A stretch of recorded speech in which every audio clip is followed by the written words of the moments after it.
was a girl who was testing limits and looking for lots of love and affection at the same time. She was pressing for independence and trying to find out who she was. By 12, Drew had tried cocaine. At 13, she was out of control. Drew's relationship with her mother had reached its breaking point. I was contacted by Drew's publicist, who told me that he had a big story and asked if I could keep a secret. I want to stay sober so bad, and there is a possibility that I could slip again. But I feel so confident right now in the fact that I do want to stay sober, that I think that I feel that I have a really good chance at achieving sobriety for, hopefully eternity. 7, when she co-starred in E.T., the most successful film of all time. At age 9, she had her first drink. When she was 12, she was using cocaine. She told the powerful story of her addiction and her recovery in this new book called Little Girl Lost. Please welcome Drew Barrymore. Drew's commitment to recovery paid off. A release was recommended, filling Drew with optimism. Then, on the day after she received her discharge date, a bombshell. Drew's secret torment was about to go public. A tabloid writer had broken into the hospital I was in, and they put out this big story, and it really scared people. In a brave move, Drew contacted People writer Todd Gold. There was a sense of beating them to the punch with the real story. And at the same time, I think there was a very smart decision being made, which was to have Drew come clean and tell the truth.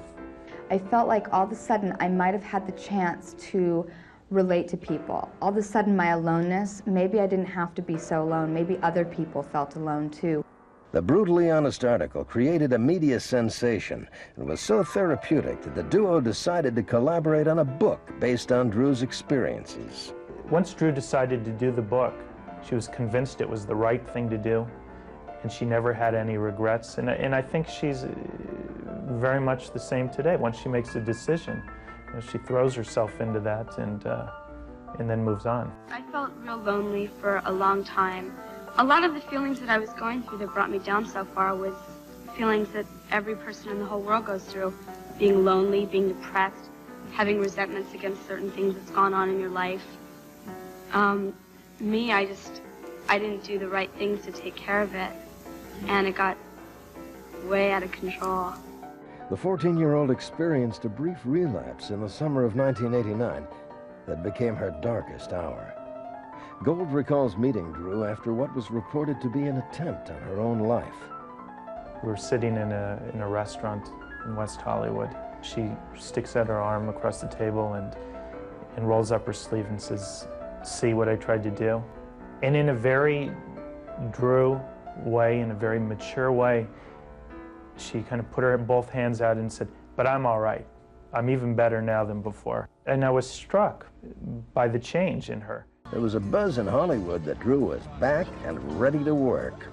And eventually, word gets around town that you're doing well, you're doing good on your auditions. That led to another audition, and that audition led to someone talking to another person who was doing a low-budget film called Poison Ivy. And that was my first film back. She wanted to be taken seriously as a respectable young actress, and not just another fresh piece of meat that got chewed up and spat out by the industry, like many others before her. David Crosby of Crosby, Stills, Nash fame was very instrumental in creating a different environment for you, him and his wife. Yeah. Why don't you talk about that? Well, after I got out of the hospital that I was in, I moved in with them, and I lived with them for a while, and it was hard to adjust to at first because I've never had a dad. It was so scary looking up to David, this big guy. Just getting the courage up to just ask him if I could go out to dinner with somebody was frightening at first. And after a while, I really adjusted to it, and it was really nice. It was neat to be in an atmosphere like that because that's what I had hoped for so long, is that kind of parental atmosphere, and it was really nice. It was really nice to be able to get a taste of that. And even though it was like that, I just wasn't willing to accept that he wasn't going to come back. And I had this fantasy in my mind that, you know, I was going to have Father Knows Best walk through the door. She even had a breast reduction from what had grown to 34 double Ds. After becoming tired of men staring at her chest and exclaiming, "My, have you grown," among other filthy and cliched remarks. She wanted so badly to be seen as an adult, and now that she wanted desperately to take it back. Where before she was being preyed on by only the most depraved few as a child, and not quite so directly, or so she's allowed herself to believe, it was now all males ogling her, preteen boys to men her father's age, and older, making overt comments and advances. Without her father to guide and protect her, this little girl was completely lost at sea. To be like them so badly for so long, you know, that was like, God, I want to be just like my dad and my grandfather and my grandmother and my aunt and my uncle, you know, because they were all famous people of the theater and they were respected and they were talented and, you know, and they drank. Little did I know that it was cool not to do it. It became like a fashion, and that's what I wanted to be a part of. It was very easy for me to do a lot of what I wanted, you know, and like, I really was a party girl, you know, let's go out tonight, let's sneak out, you know, let's go to the clubs, you know, and it was real easy for me because even though I was younger, it was either good publicity for them or, you know, or another reason, I don't know, but it was just very easy for me to get in. And I thought that was so cool then. Drew's clear discomfort and rejection of these matters wasn't going to stop her mother from shoving her deeper into that Lita box she'd built for her since before she could say the word statutory. For her 16th birthday, Jaid took Drew to what we can only hope was her first strip show at the Bar 1 lap dancing club, where drag and strip shows were the primary entertainment. Just because Drew was legally an adult on paper, it didn't change the fact that Drew was a minor, and all the other rules regarding drinking and strip clubs still applied. With photos appearing in the papers and magazines the very next day, officials investigated and closed down the facility immediately, pending a court date, and a judge later closed it for good. I think we can take a wild guess which Hollywood viper introduced Drew to certain films, and stood to gain the most from how she was handled and used in Hollywood. To end what was likely already a very memorable evening, Drew was collected from the club by the now 27-year-old Keanu Reeves and put on the back of his motorcycle and taken for what she still considers the ride of her life. I was at this club and it was my 16th birthday and you came in. This is the memory I have of it. If you have anything to add or change, please let me know. And you walked in and you grabbed my hand and you took me outside and you put me on your motorcycle. Oh my. And we drove at the warp speed of my life. Mulholland or something like we that? went and you took me on the ride of my life and I was so free. I was such a free human being. And it was just this moment where I just remember loving life and being so happy. And I hold it so dear because the older we get, the harder it is to get to that feeling. Yeah. And then we went back, and I went back in, and I don't remember if you came in or not. Right, I literally walked back into the party, like skipping, like... Perhaps just another innocent, sweet gesture from a grown man for a troubled young star trying to make her way in the world. Happily skipping along after such an exhilarating adventure. Still just a gleeful little kid at heart. But the kind of freedom her mother allowed her to have, even after 18 months in a specialized facility. I'm now realizing you can't have a better sweet 16 than being put on your motorcycle and having the moment where you understand what freedom is. We probably went fast. So fast, like irresponsibly fast. Yeah. If we were on 3rd at night, yeah, we could get on it. Yeah, and we did. Yeah, right on. Yeah, because riding your bike is thrilling, and there is a freedom to it, and back in those beautiful days. Around the age of 17, she briefly became engaged to 24-year-old Leland Hayward, which would have merged two acting family dynasties. I don't know how even at the time this didn't seem strange to anyone though. I want to say it was a different time, and it was, but what the fuck were the adults doing back then? Also, in some ways she would have been marrying her father. Since he was the dud at the end of a legacy acting family, and wasn't doing anything with his life. Speaking of her father, Drew had a very small appearance in the dark fantasy comedy film called Waxwork 2, released in March of 1992.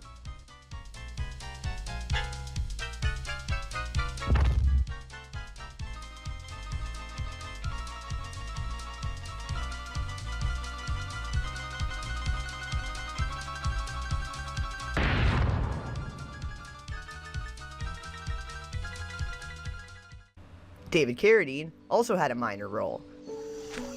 He took my Lenore, you know, many, many moons ago. It was shortly after that we found her horribly rotted and abused body in Bedlow Swamp. And it was he who started the TV show Kung Fu, which was one of her father, John Drew Barrymore's, final acting gigs, in an episode that aired in 1974. I had hoped for a beginning. The day is over, the dream's done. Yours was not an empty dream. It was nothing. Could you not leave it as it is? It would be a fitting monument.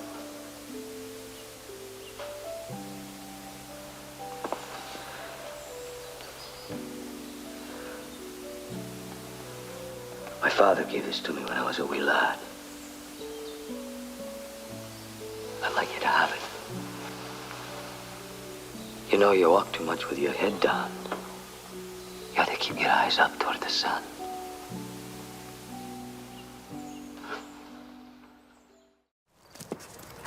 Hey, I bet that's why you look so sexy. So that your dad would notice you.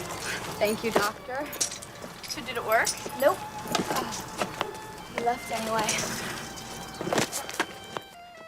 After her salacious part in Far From Home, and receiving nothing more than a fantasy girl part since, to the point of working as a waitress to get by. Very quietly, I worked in coffee houses, and I, got an apartment, and I lived on my own, and I didn't have a car, and I would get myself to auditions, and... It was no surprise that Drew was more than willing to take the lead in the erotic thriller Poison Ivy, released in 1992.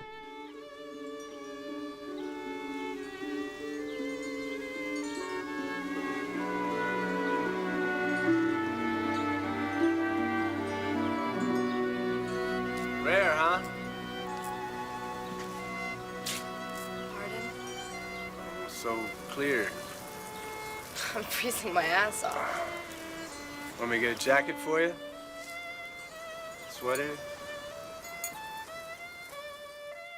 I understood the trepidations at first and the sort of, do you feel lucky to be here? I totally did. I got it. And eventually, word gets around town that you're doing well, you're doing good on your auditions. I almost got a studio movie, which was really helpful when I was 16. And then that audition led to someone talking to another person who was doing a low-budget film called Poison Ivy. And that was my first film back. She's a sexy young woman with bad intentions who lures pal Sarah Gilbert down the road to ruin. This role is a far cry from those most people associate her with, like the sweet little girl she played in E.T. Sometimes we laugh because it's fun, because I really get to play a bad girl in this, and I get to get out all my anger through my character, which is pretty interesting sometimes to see myself release. Poison Ivy began filming in May 1991. I must have gotten the days. I just fell in love with Ivy because she is the girl that you go to high school with and you envy and you hate her and you just, in your wildest fantasies, you would never become, but you just want to be her for a day. Her character was a street-ragged, deranged teenage vixen named Ivy, who meets a wealthy private school girl, Sylvie, at a local hangout. You lost your boot. My only pair. Your turn. No way. Way. Forget it. She is happy to be herself. She's happy to be on the screen. She's happy to be playing the character. And so there's a good feeling about it. It was pivotal for her, and it resurrected her career because she did such a wonderful job. She was very professional. She was always on time, always prepared. This was her job, and she approached it the way any dedicated professional approaches a job. Like a Drew Barrymore. The two become friends, and as Sylvie, played by Sarah Gilbert, reveals more about her struggles to Ivy, and the two get closer. think he really cares about you. My dad didn't want me anywhere around. He gets so pissed if you try to talk to him. Ivy has begun trying to seduce Sylvie's father, played by Tom Skerritt. He gave us a talk about not shooting up and using condoms. It's not like we're supposed to screw around or anything. We're supposed to learn to not be embarrassed, you know? This film really pushes the line, with the leap over father figure to much older lover, a tendency Drew admitted to have struggled with while in treatment. In this movie, she basically has scenes with every member of the cast. There were people standing by my side supporting me while I was betraying Ivy, which was very tough. I mean, there were times when I thought, am I crazy for doing this? Not to mention the co-star she shares a kiss with very closely resembles her mother. I have to say, Drew, look, now I'm like gonna blush. Drew was the coolest person that I ever met. And yeah, and that's what happened. You are beautiful. Really? I promise. Well, late bloomers always turn out best anyhow. Don't patronize me, Ivy. I'm not patronizing you. I'm loving you.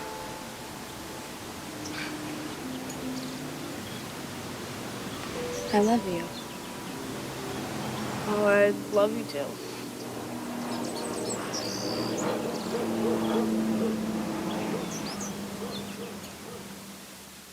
Well, we were supposed to kiss in the movie, but then we started practicing in the trailer, which was kind of fun. We had to practice, right? It was really just us doing research. Exactly. We were like, oh, I guess we should like practice because we wanted to look good on screen. Yeah, it was, you were a wild child, but in the best possible way. I was impressed. Well, and still am.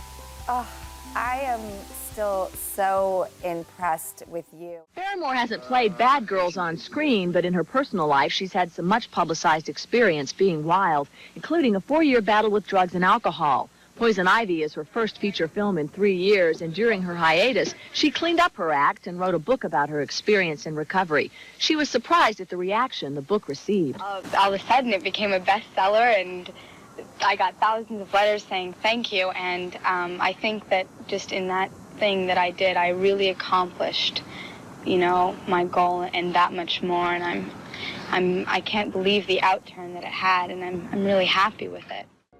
They did use a body double for some of the nudity, but for what was filmed with Drew, it's hard for me to see this as anything other than some kind of abuse. For her, it was her job, and an opportunity to take control of her career and assert herself as an adult.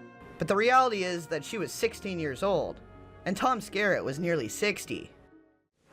Drew was only 16 when these scenes were shot a year ago, but she feels she handled herself like a pro. You just sort of have to close your eyes and pretend like no one's there, and just get out there and do it and live your fantasies through your character.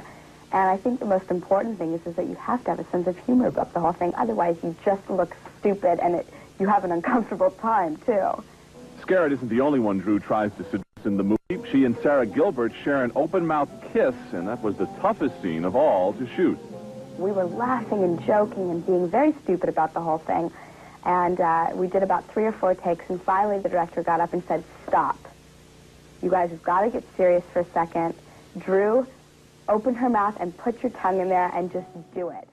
Barrymore's even happier to act again, especially now that she's clean and sober. She says she's willing to offer advice to anyone who can benefit from her experience. I'm really happy because I haven't worked this much in quite a while, which some of was my choice and some of wasn't.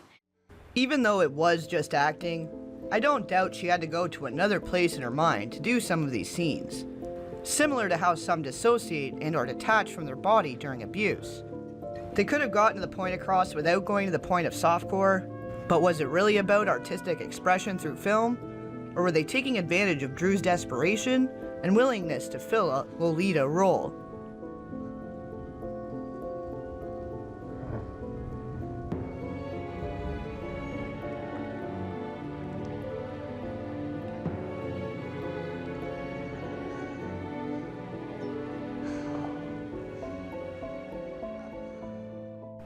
It was a box office failure, but became popular on video and cable TV. Poison Ivy served notice that Drew Barrymore definitely wasn't a little girl anymore. The role of sexy, manipulative Ivy was a major departure for Drew.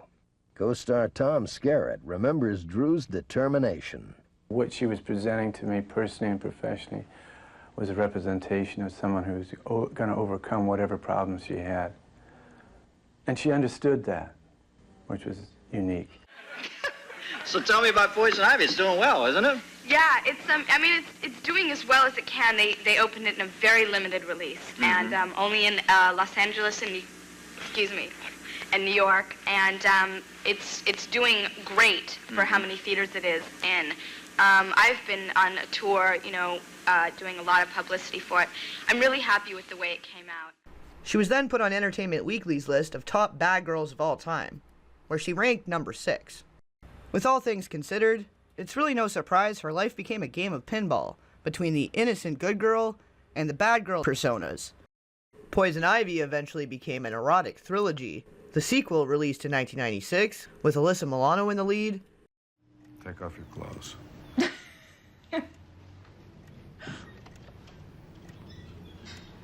Does that prospect frighten you? Yeah, a little. And the threequel in 1997 with Jamie Presley. I love champagne.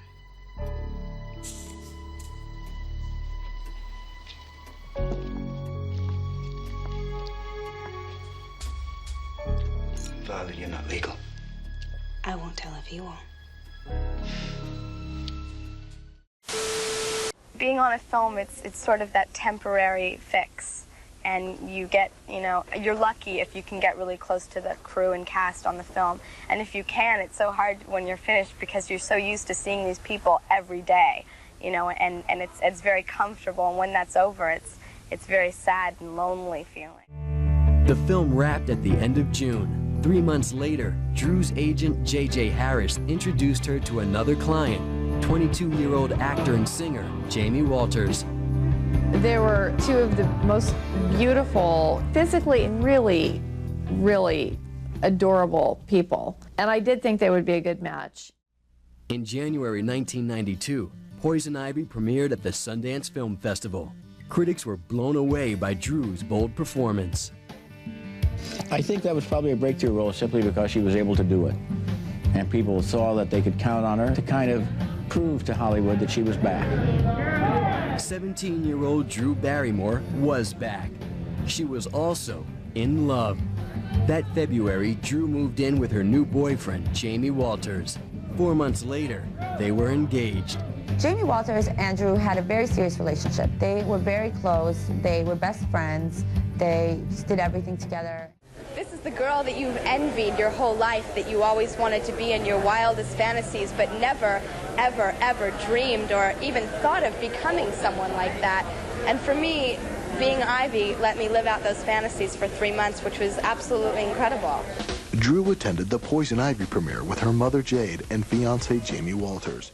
This provocative drama features Barrymore as a 15-year-old orphan who befriends shy classmate Sarah Gilbert and ends up seducing Gilbert's father, Tom Skerritt. Drew says the steamy sex scenes may shock people, but she says she loved playing what she called a juicy part. I like the shock. It's incredible to see the response that people are having towards this film, let alone seeing me doing the things that I do in this film when they think of me as a little girl. I'm not a little girl anymore. To take her provocative and controversial image one step further, she posed nude for the cover of the July 1992 issue of Interview magazine, with her then fiancé, 23-year-old Jamie Walters, with more nudes of herself inside of the issue. She was barely 17 when these photos were taken. Hey, you happy? I couldn't be happier. Well, good for you, because I view your life from afar, and, you know, I think this town can be the dregs in certain ways. I used to see you in trouble, it seemed to me, like I said, from afar, and they'd put you on the cover of magazines, and I thought, for God's sake, somebody ought to just take this girl and love her. I said they should spank you with People magazine instead of putting you on the cover, but I only meant that because I think this town is vicious in that regard. I mean, you're a kid, for God's sakes, growing up in this madness, and somebody should say, get over here, I love you, and I love you enough to crack you on the ass and tell you to get it together, you know? But you look happy now. You got a beau, and you're in love, and you're clean for 3 years, you told me? So in love, yeah. Yeah? Well, good for you. What's his name? Controversy seems to follow her wherever she goes. The latest is a nude cover and photo spread in the July issue of Interview magazine right there.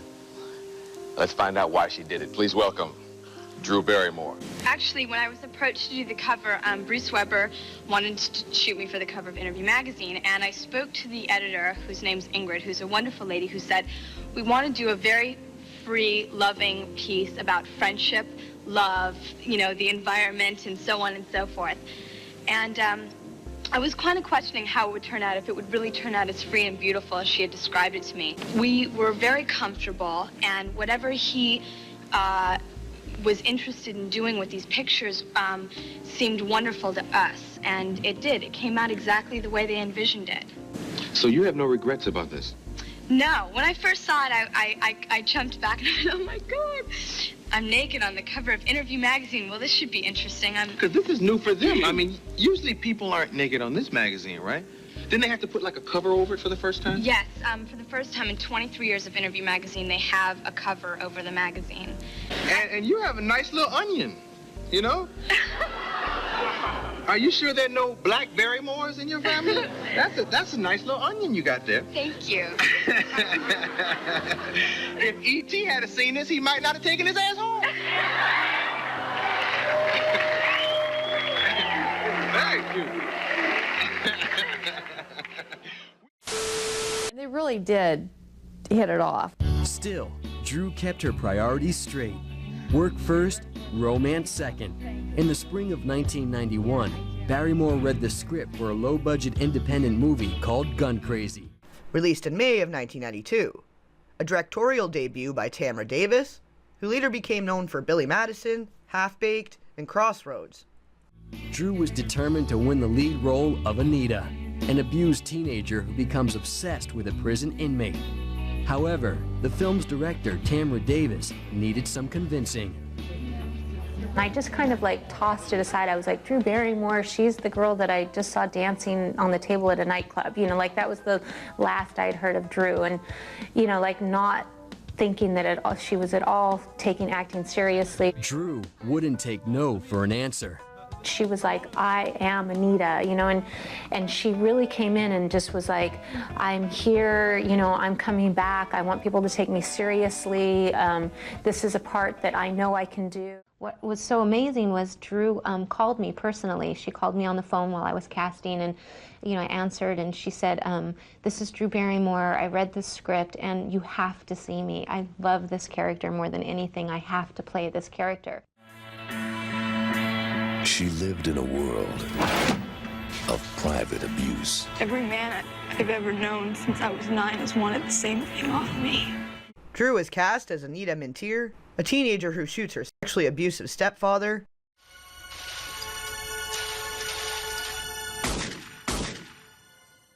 Then goes on the run with her prison pen pal Howard, played by James Legros, who has just been released.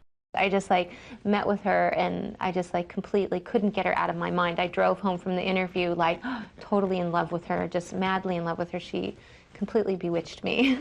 Davis was sold. On November 10th, 1991, Gun Crazy began shooting in Los Angeles. Drew threw herself into the emotional role. The character of Anita was somebody that, you know, in order to gain acceptance, she let men take advantage of her. Drew understood that. Drew understood the pain of what it was like to want to be accepted and where you would go in order to try to get accepted. Dear Anita, what a pretty name.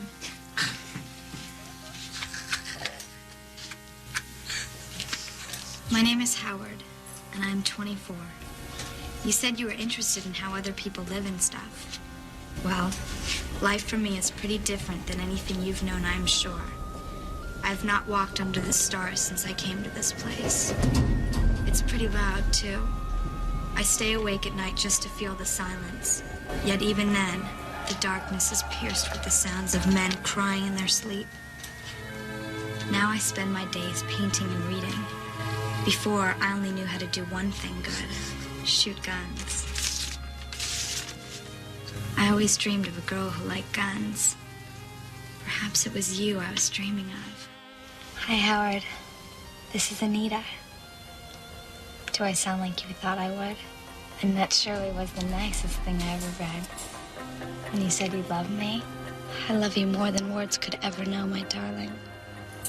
I think I have an idea about how to help you get out. It would mean that you'd have to write a letter sounding religious so I could give it to a preacher that lived nearby, and you might be able to get a job at his gas station.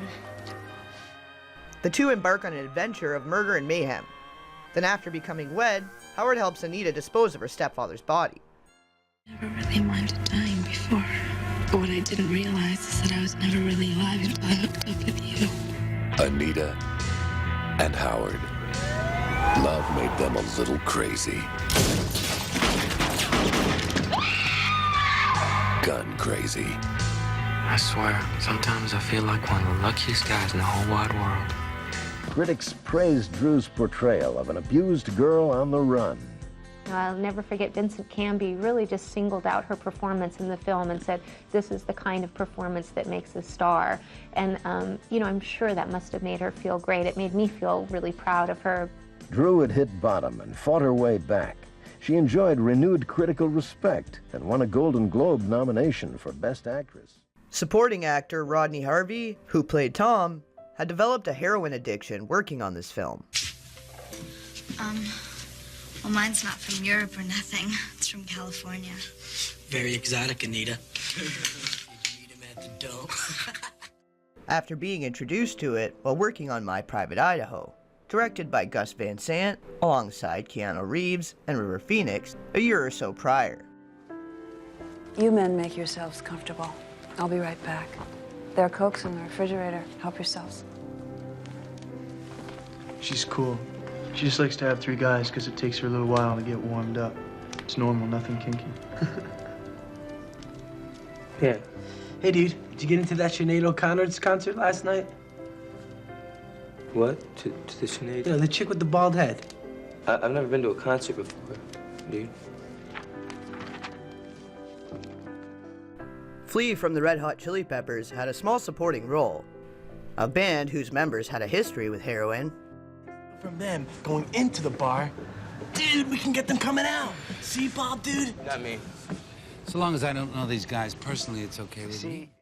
They lost their bandmate Slovak to the substance on June 28, 1988.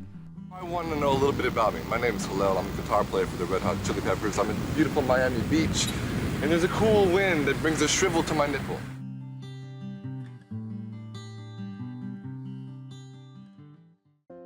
In 1990, he had a part in the pilot episode of Twin Peaks under the direction of David Lynch.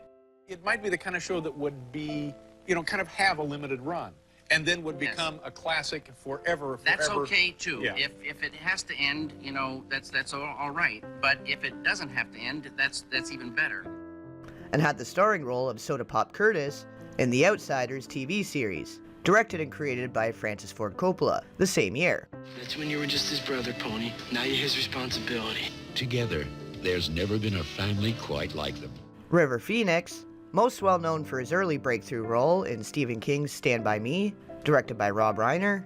Boy, I'd like to do something like this because it's the tone of it and the sensibility was very close to my personality and the way I saw the world. Starring alongside Corey Feldman, Will Wheaton, Jerry O'Connell, and Kiefer Sutherland, he became a teen star as young Indiana Jones in The Last Crusade, released in 1989. You got heart, kid, but that belongs to me.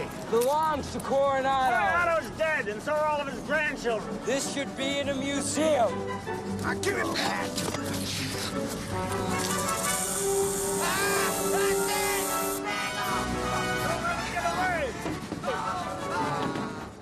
A franchise created and directed by Spielberg in partnership with George Lucas, and released under Lucasfilms, best known for the Star Wars franchise. I was interested in playing a young indie and kind of had some insight on Harrison's way about him, being that I worked with him on Mosquito Coast. He dropped out of Harvard to get an education, he said. He grew up with the belief that the world belonged to him and that everything he said was true. Look around you. How did America get this way? Land of promise, land of opportunity. Give us the wretched refuse of your teeming shores. Have a Coke. Watch TV. Have a nice day. Go on welfare. Get free money. Turn to crime. Crime pays in this country. Why do they put up with it? Why do they keep coming? Look around you, Charlie. This place is a toilet. While doing Mosquito Coast, I kept a close eye on Harrison, and I noticed some of his traits, and you know, when he would turn around, I would sometimes mimic him and get a few laughs. And How about this? That's good. That's good. I felt, you know, close to it. I felt I could do it. Give me that moment. Yeah, give me that moment of humiliation, and then go, right, go fast, right. Good. That's lovely. Well, River, you know, I love River's work, especially when he was in Stand By Me, and I think Harrison actually was the one that suggested River. He said to me, the guy that looks most like me when I was that age is this actor named River Phoenix. And I believe that's a Harrison Ford idea, because he played Harrison's son in Mosquito Coast. And I met River and thought he was great and cast him. Right, that's right, exactly. That's good. I wouldn't do that, but I like when it wraps around you. Wrap it around you again. I like that. He was praised for his performance in My Private Idaho,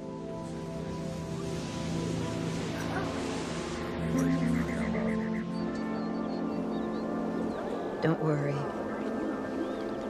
Everything's going to be all right. Don't worry. Everything's going to be all right.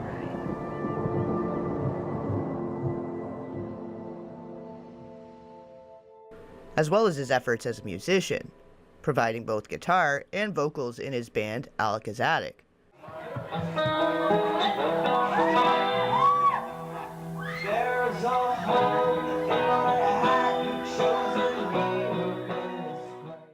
He had even appeared in a Red Hot Chili Peppers music video as himself in 1992 for a song called Breaking the Girl.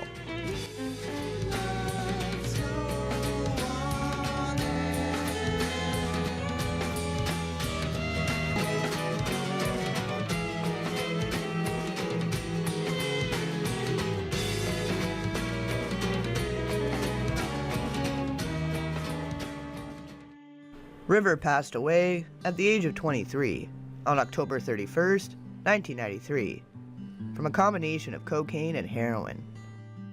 Just before his set, he was meant to play at the Viper Room, which was owned by Johnny Depp, who was also performing that night. It has never been confirmed if former co-star and self-proclaimed best friend Keanu Reeves had been a witness to this tragedy, but he was involved in the same music scene, performing with his own band, Dogstar, since 1991. There's a very good chance he had made an appearance to support his friend that night, but I can't say for sure.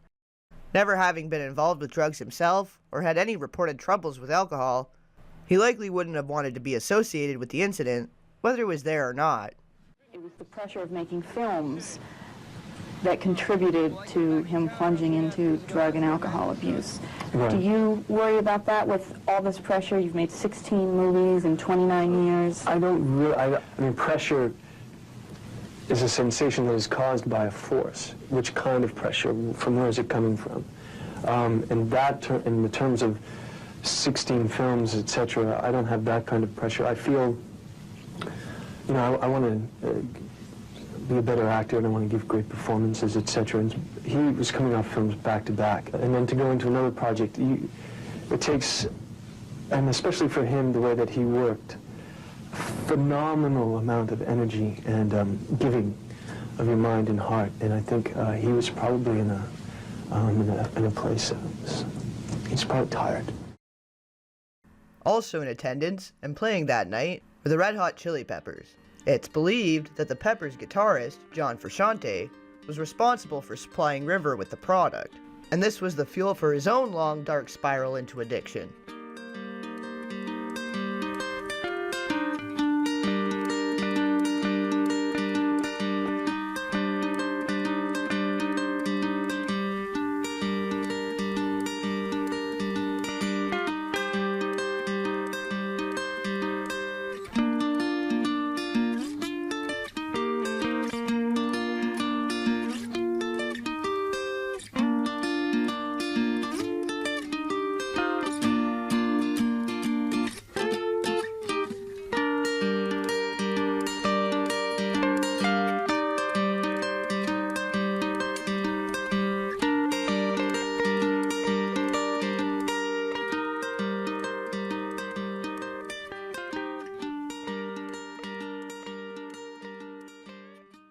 Frusciante has since cleaned himself up and returned to the Red Hot Chili Peppers for the newest and most recent studio albums, Unlimited Love and Return of the Dream Canteen, both released in 2022.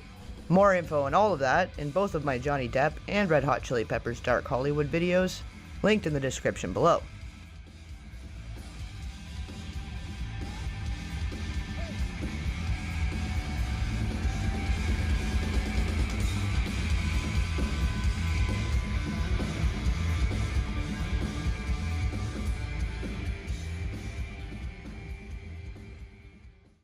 Which brings us back to Rodney Harvey, who fell victim to the very same risky combination as River, and was found deceased in his room at the Hotel Barbizon on April 11th, 1998, at 30 years old.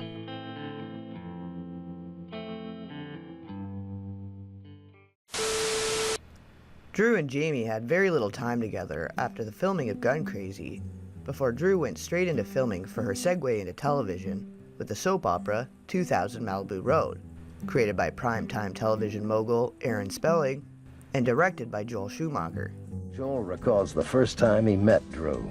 I was sitting in a restaurant in Beverly Hills and with my friends, and there was a tug at my sleeve, and this, exquisite 8 or 9 year old child was standing there, and it was Drew Barrymore, and she said, "Hi, I love your movie. I've seen it 50 times and I know every word." And I was so undone by this beautiful child. So we've stayed kind of friendly, and so I was able to call her up and ask her to be in the show. But I haven't even read for it or met the producers or anything like that. Honey, that is the miracle of having someone who loves you so much on your side. I'm gonna take care of all the mundane details, and all you have to worry about and concentrate on is being beautiful and talented. Now, I gotta go, but I want you to go inside, do your step aerobics, then put the conditioner on your hair, and then I want you to take a long nap with the chamomile tea bags on your eyelids. My little star, we are gonna go all the way.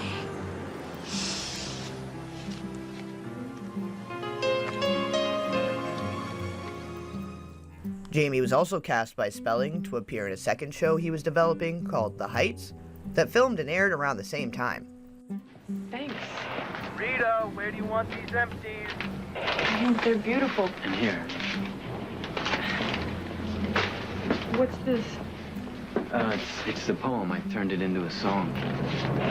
Rita! Is there anything that you can't do? To put even more strain on Drew and Jamie's relationship, The Heights was filmed in Vancouver, Canada, so not only were they both working a lot, Jamie was in a completely different country for most of the time, and he and Drew had even less time to spend together. Did you go out with me? I can't. I've got rehearsal. Right, of course. I'm sorry. Alex, you don't have to be so polite all the time. Her relationship with fiancé Jamie Walters cooled. That December, Drew returned home to some bad news. Walters called off the engagement and moved out. They were just never together. The time apart, the distance just took a toll on their relationship.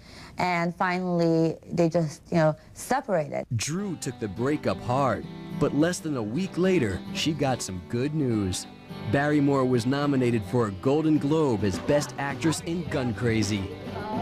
This is such an honor to me. I'm so grateful to not only be a part of this, but that people recognized me in this film. I think someone needs to pinch me. Drew didn't win the award, but she reestablished herself as a major player. Her dad showed up on the scene. After I'd been working with her for some time, he first called me and said, "I'm Drew's dad, and I need money. I need money from Drew." She never gave up trying to offer her heart and really her resources, her financial resources. Give it a shot. Okay. You. What are you looking at anyway? I know. What a pretty face, so young, such a shame. But let me ask you something. Why is it more of a shame than as if I was 70? Because you want to get into my pants? No, I didn't run away. I walked away. What if you walked away and nobody followed? What if they held the door open for you? What if you bought me dinner? I'd do anything that you wanted. And I'd show you a really good time.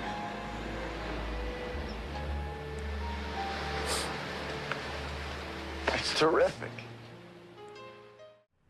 What I found interesting about these two shows is they only ran for one season, despite both doing well in the ratings.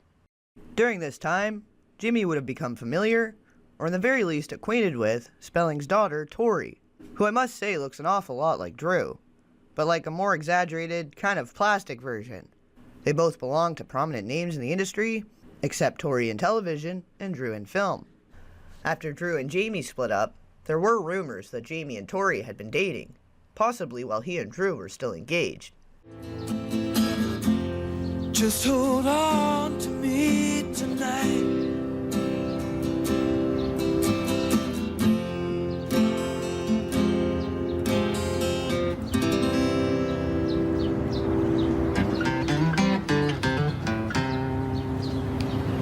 Wow, that was amazing.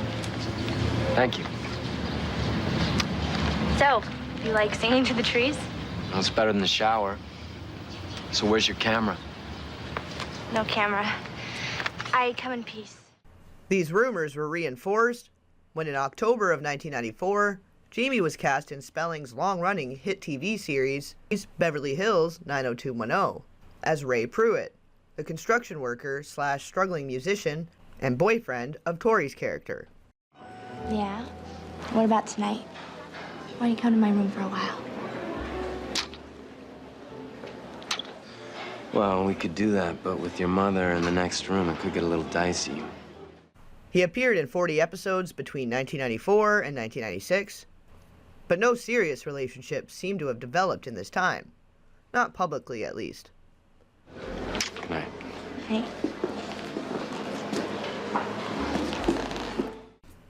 We already know that agents, managers, producers, and other executives will put certain celebrities together on screen in hopes a romance offset will flourish. And many do. You had every right to be mad. Why are you being so nice? I am nice. You just got the wrong impression of me the other day. Well, I'll see you around. Yeah. This was also how Drew's grandparents were brought together. John Barrymore Sr. had personally selected Dolores Costello for her role in The Sea Beast in 1926. Her parents wouldn't allow young Dolores to be left alone with much older John, not even to rehearse or for any other purpose, as they were well aware of his reputation and didn't want her being swayed by his raucous personality and charm. John Sr. then had additional romance scenes between them written into the script, and you can literally see the early stages of their relationship being played out in the film.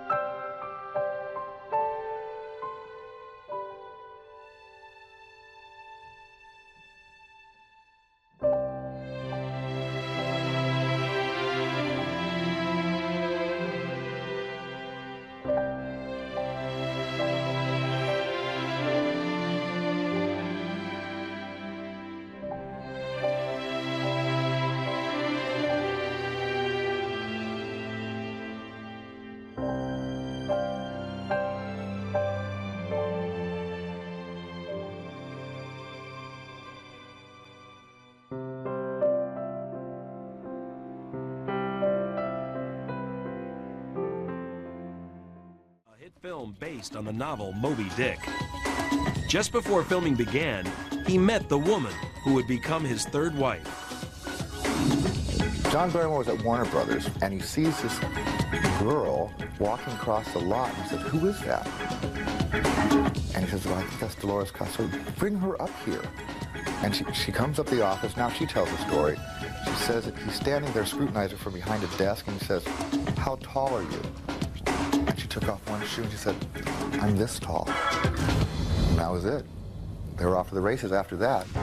And she starred in his next movie, which was Silent, the Sea Beast. But they had never kissed. She was, chaperoned by her mother. He had to court her, through her mother.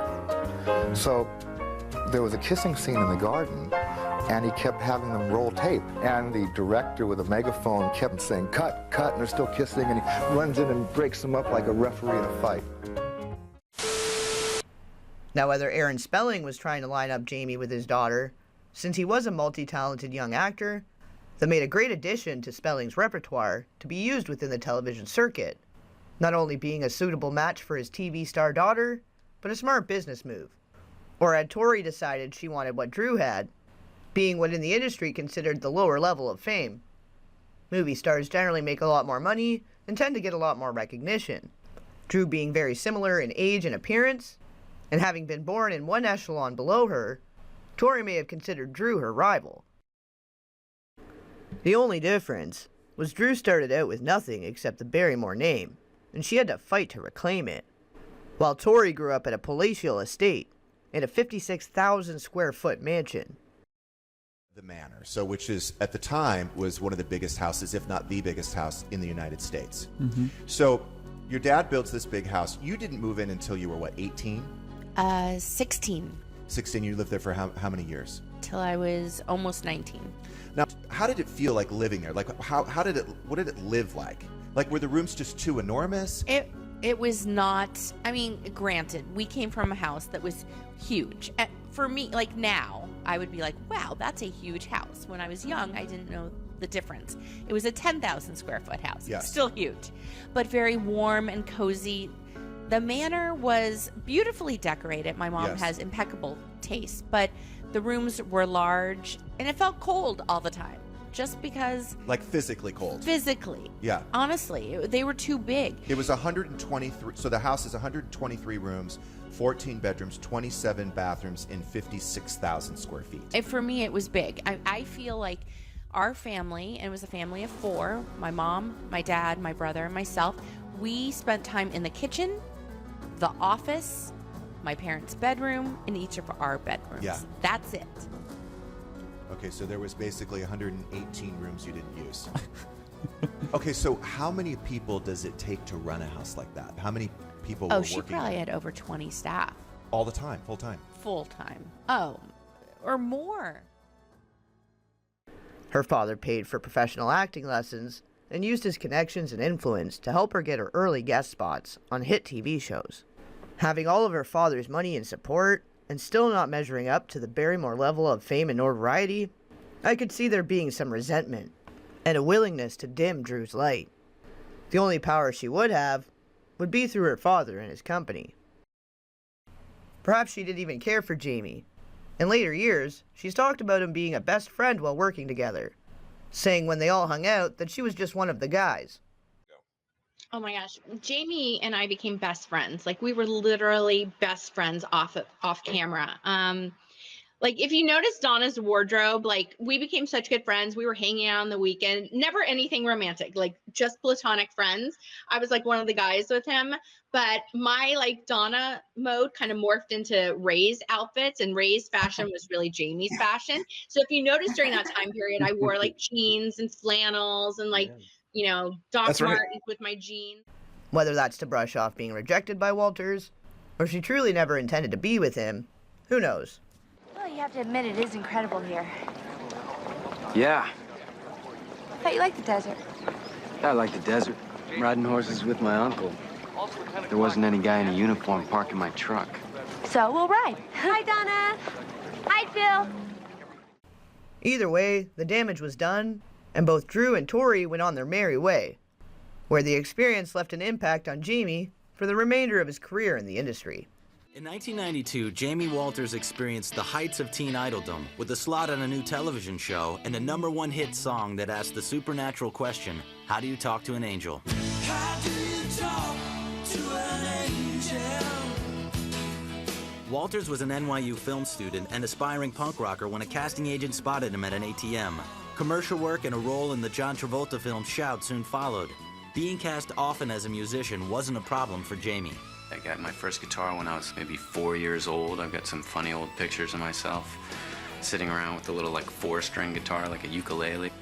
Walters happily traded his uke for a 6-string when he was cast as Alex in the short-lived Fox TV series The Heights, a show about a band named The Heights who lived in a fictional city called The Heights and who were trying to make it to the heights of musical stardom.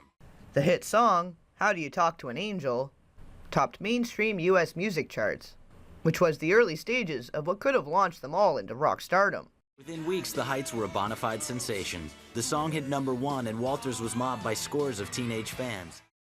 Unfortunately, after the show was canceled, leaving one episode unaired, Jamie was on his own. I got these 2 phone calls back to back. And the first phone call was, hey, your song went to #1. And I was like, cool, you know, and hung up the phone, ring, pick it up.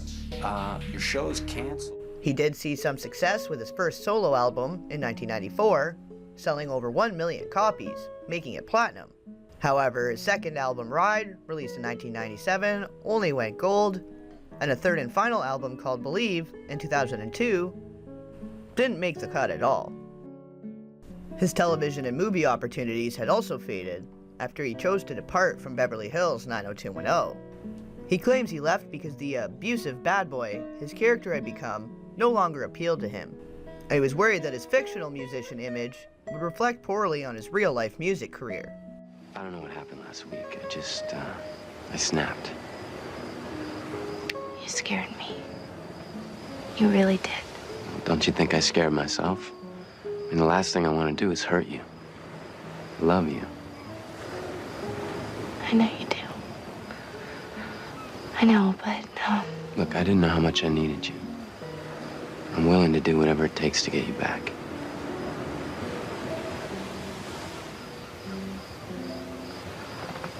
well, Was his character written increasingly worse in order to force him to leave the show because he had rejected Tori's second attempt to become romantically involved? Oh, you're hurting me! You're gonna listen to me. Donna!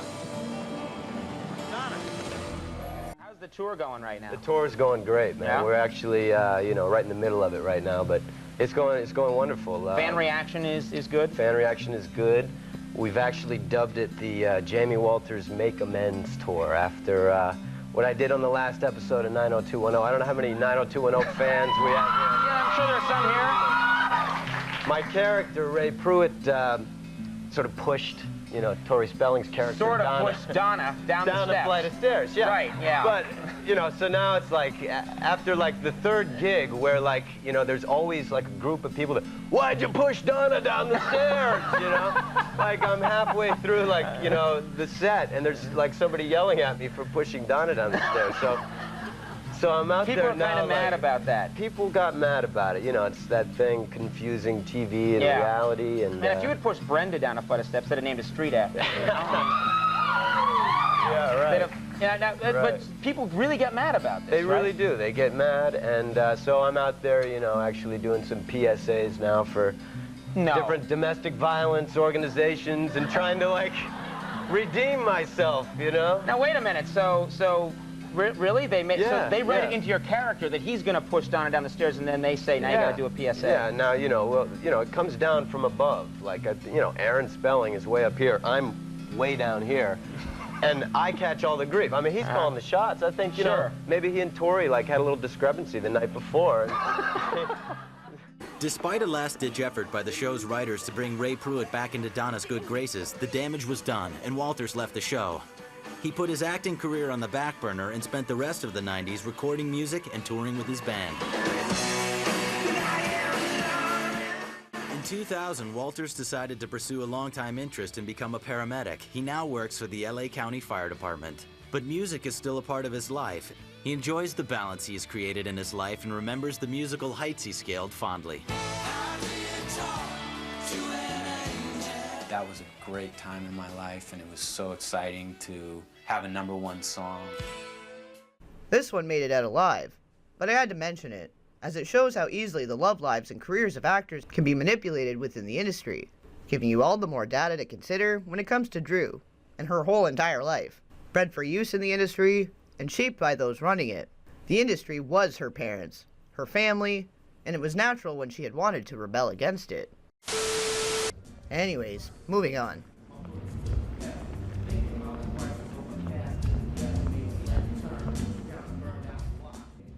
While filming for Malibu 2000, Drew had also made the most of a very small but key role as Daisy. I can't believe this place.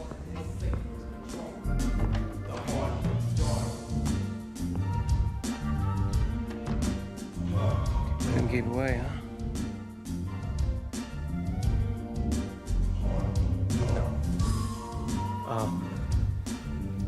Please, no.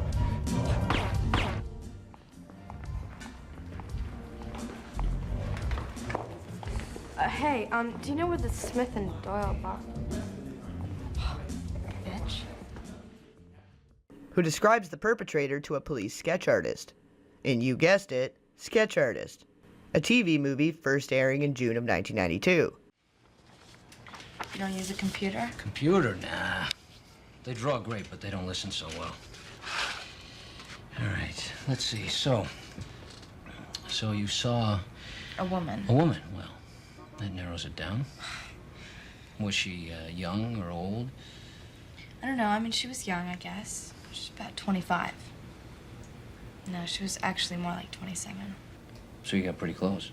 Yeah, she would have ran right into me if she hadn't looked up. No, it's kind of bad. No.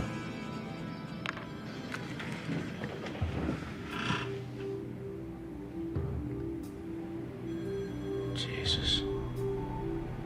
Did you make a mistake? The artist realizes the sketch very closely resembles his wife and takes the investigation into his own hands. Can I go now? Can I go now? Yeah. Drew had also been given the lead role of Amy in the true crime TV movie, The Amy Fisher Story, which aired in January of 1993. That was a great chance for me to do the Amy Fisher story. I thought how amazing and challenging it would be to imitate someone rather than create someone. My next guest comes from a legendary showbiz family. She co-starred with an extraterrestrial and recently portrayed Amy Fisher. Please welcome Drew Barrymore. Yeah. Amy. Nice to meet you. Joe Buttafuoco. Hi. Well, we better go. Thanks again. My pleasure, sir. See you in a couple of days. See you too, Amy.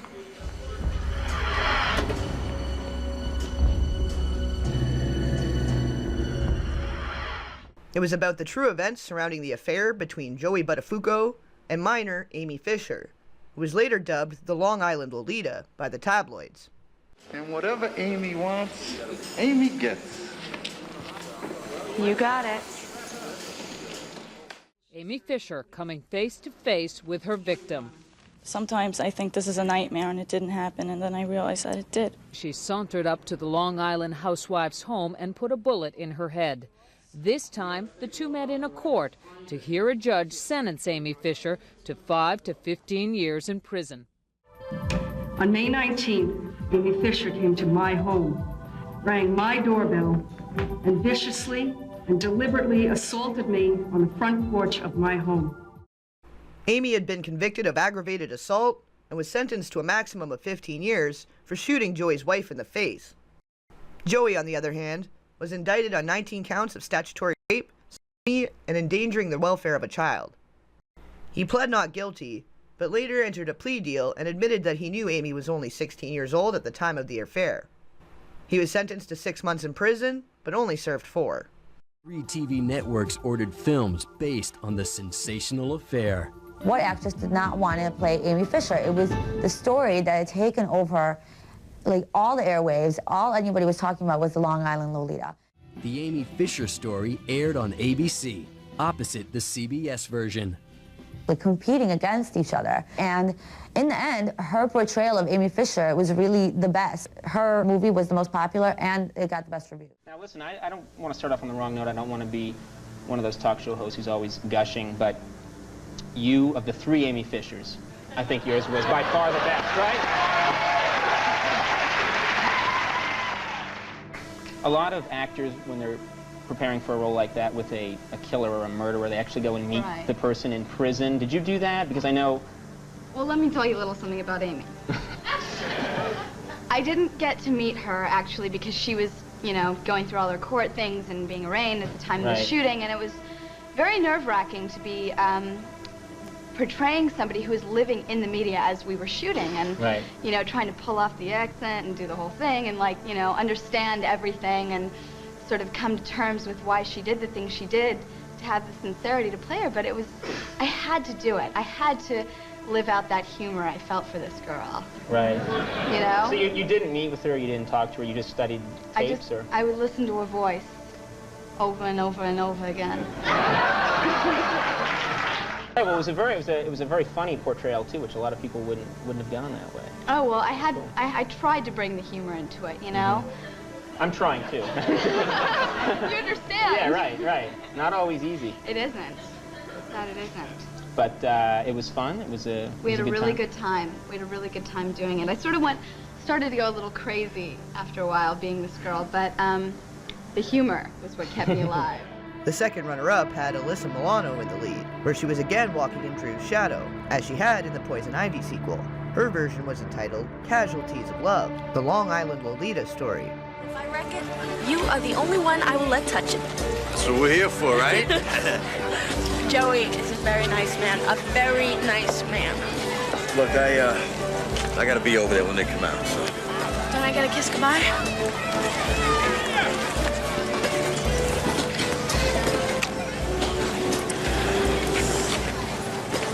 Look, I gotta go.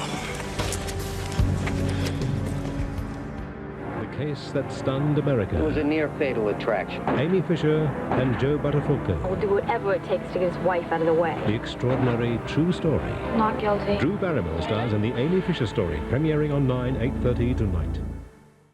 I feel like, and tell me what your perspective on this was, there was definitely a certain point after we were 12, 13, 14, where I decided I wanted to change a narrative that I wasn't a young kid anymore. And sort of... Yeah, it's interesting because when I think about that time, first of all, when I'm looking at Britney Spears going through her reawakening right now on Instagram, I think about that she is doing what she would have done had she had control of her life at like 18 or 19 or 20 years old, right? It seems like she's going through this, like, here I am, which is what we were. And I kind of feel like, you know, in the 90s, everything was hypersexualized. But also, for me, those were the roles I was offered. Like, it wasn't interesting for people to hire me to keep my clothes on because that was just Samantha Maselli for 300 episodes. Yeah. So I feel like I did what I had to do to continue working, as sad as that was. It's such a different time now. I mean, could you imagine any of the Poison Ivy movies that we were both in? We have two. Look, okay, I have proof. I found this in her bed.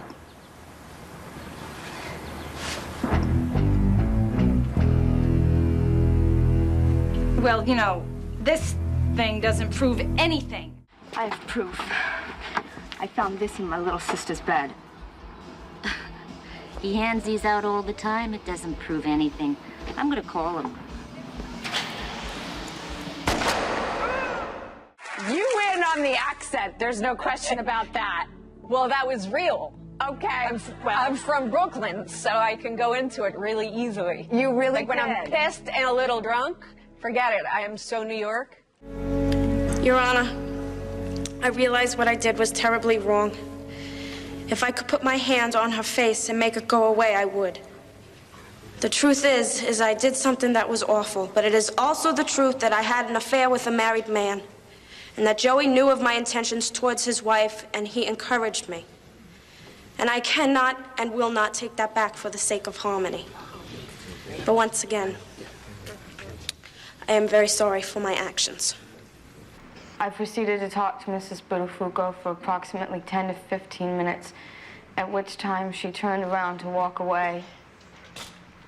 I hit her on the back of the head, and I went to hit her again, and the gun went off.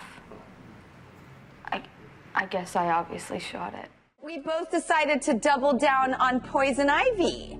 Yes. Well, you led the way. Thank you for that. I was really trying to prove, you know, that I wasn't the little girl in E.T. anymore. Yeah. But it was... But I think that was what those were the options we were given. Like I always say, if I had the option of doing, you know, Poison Ivy 2 and Beetlejuice, obviously I would have chosen Beetlejuice, but those weren't the things that were offered to me. I auditioned for Beetlejuice and didn't get it. Me too. Oh! God, if only we had like our audition tapes to put up side by side. Oh. As one of the pioneers of the Me Too movement, Milano shared a traumatic experience she'd had, but without naming names. She claims that while filming a love scene, the much older actor took advantage of the moment and put his hand beneath the protective layer and, well, all while the cameras were still rolling. This man was not a professional. He took advantage of a moment of complete vulnerability, of literal exposure, to put his hand under my underwear. He violated me on a set with cameras rolling.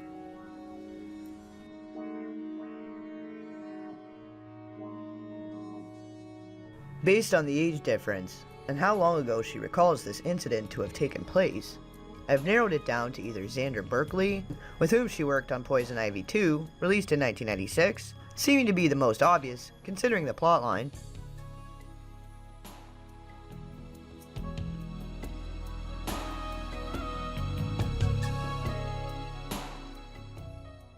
however, it could have also been on the set of Deadly Sins, released in 1995, where the older man she has a love scene with was David Keith, who had previously worked with Drew on Firestarter. You can't do this.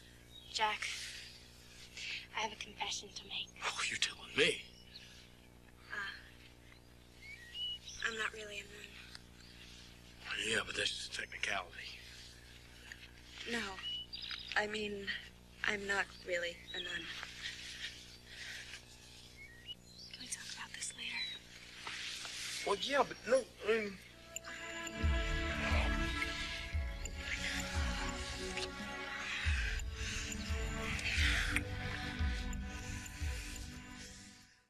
There's another film from around the same time I had considered as a possibility and worth mentioning, which is Embrace of a Vampire, also released in 1995. The age difference between her and the older vampire doesn't line up. He's only about a decade older. What stands out is the movie as a whole. The plot was basically a vampire assaulting Milano's character in her dreams, trying to influence her to give him her virginity, instead of her boyfriend, who had been a gentleman, patiently waiting until she was ready. We were talking about coming of age and when you think you'll be able to make love to me. Oh, right. Okay. In many parts of the world, 18 is considered to be the coming of age. I know. Okay, well, in 3 days, you're going to have your 18th birthday. I know.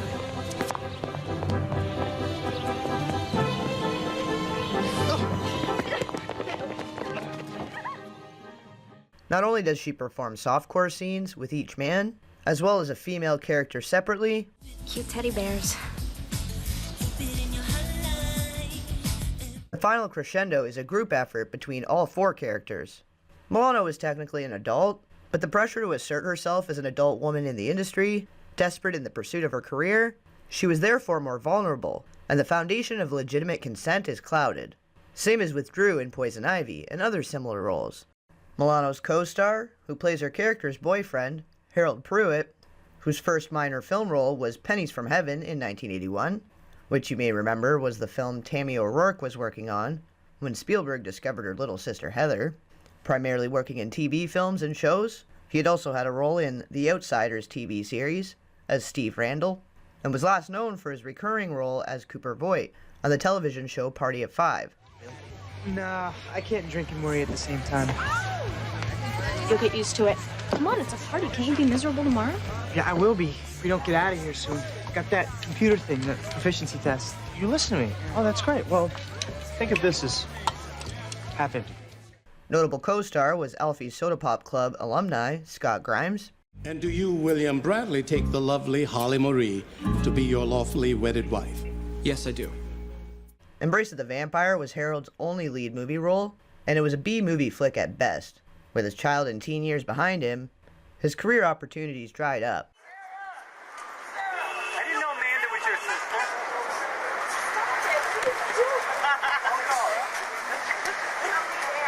Thanks for the action, kids. Theater of the street here.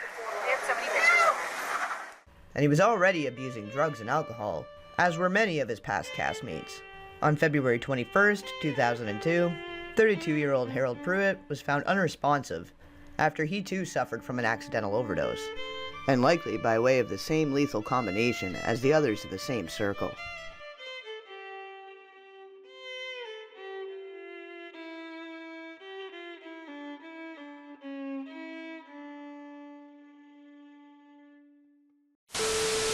In Drew's next attempt to find the bridge between her adolescent roles into adulthood, she plays the younger sister of a murdered ballerina with satanic undertones in No Place to Hide, released in 1993.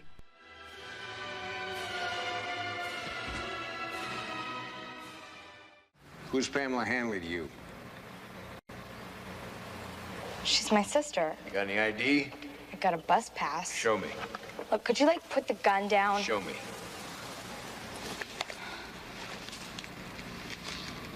With the obligatory male caretaker role filled by Chris Christopherson. He told me what they did to Pamela, and I knew why he wanted me to have a good time.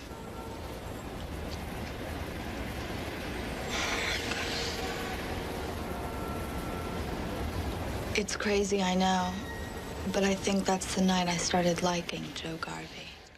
Joining the cast, oddly enough, was O.J. Simpson, who fills in as Drew's joint caretaker while Christopherson continues his investigation. There's my friend, Allie Wheeler.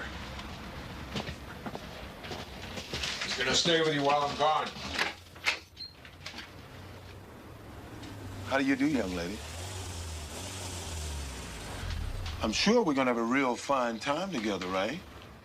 This came only a year before the highly publicized O.J. trial in 1994, where he was suspected of murdering his wife Nicole and her friend Ron Goldman, whom he believed she was having an affair with.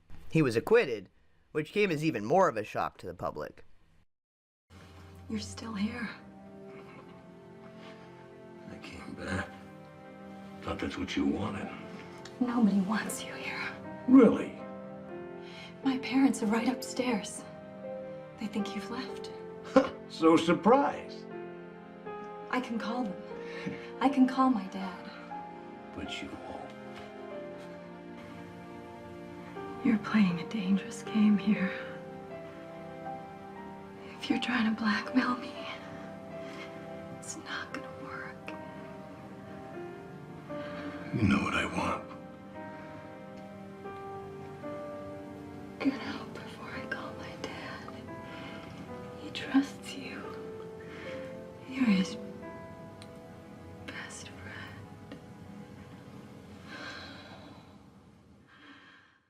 Drew then portrayed a writer who is stalked by what appears to be her evil twin in Doppelganger, released in 1993.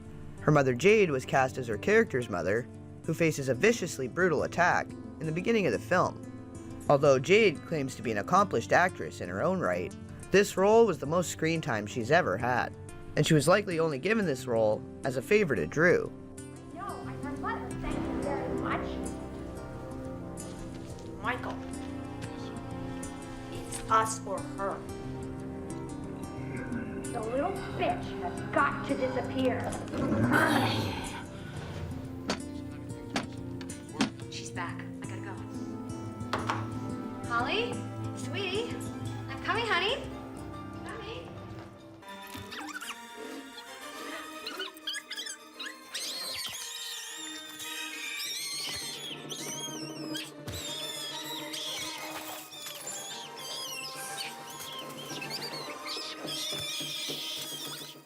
It bears some resemblance to the 2001 film,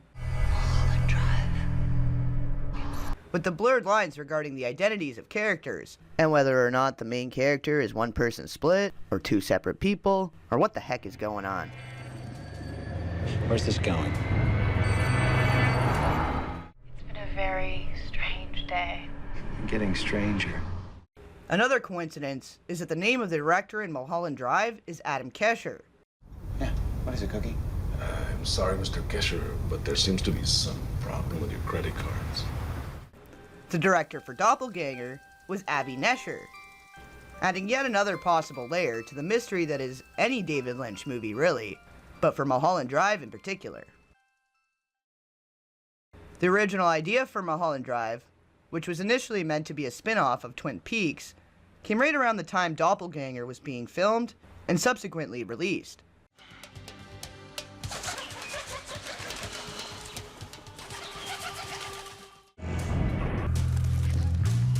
You want to know who you are, don't you?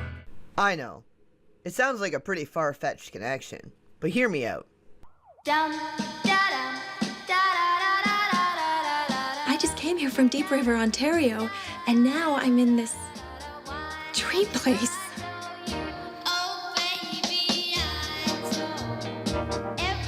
I don't know who I am. That money, you don't know where it came from. David Lynch used the same casting director, Joanna Ray, for many of his movies, including Dune, released in 1984, Blue Velvet in 1986, Lost Highway in 1997, as well as Mulholland Drive. I first met David when he was looking for someone for Blue Velvet, and I had just worked for Raffaella De Laurentiis, the producer, and was about to start another film for her. Avi Nesher's first U.S. film was Time Bomb, released in 1991. Both Dune and Time Bomb were produced by Raffaella De Laurentiis through her father Dino's company, whom Drew had worked with as a child for Firestarter and Cat's Eye. These were among the few movies that Raffaella took part in under the family company. Blue Velvet had been produced by Dino himself.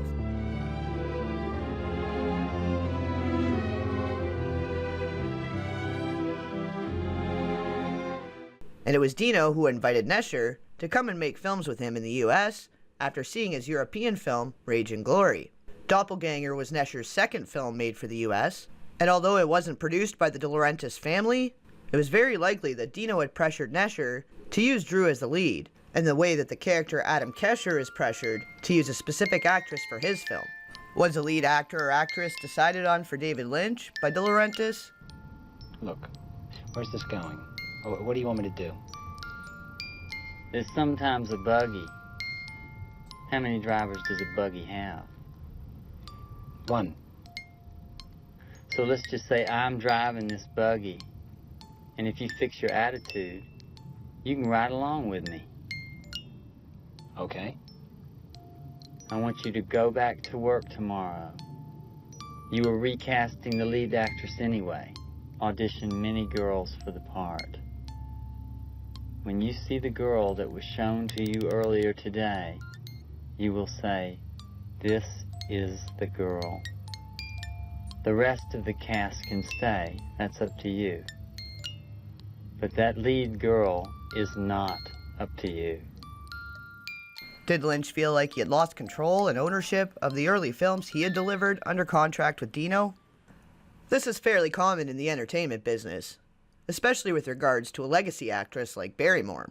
For example, director Penny Marshall had auditioned several women for the part of Bev in Riding in Cars with Boys, before she was told by a higher-up that the part had already been promised to Drew. For anybody, find your own voice, stay true to the voice and true to the ideas. Never turn down a good idea, but never take a bad idea. Always have final cut.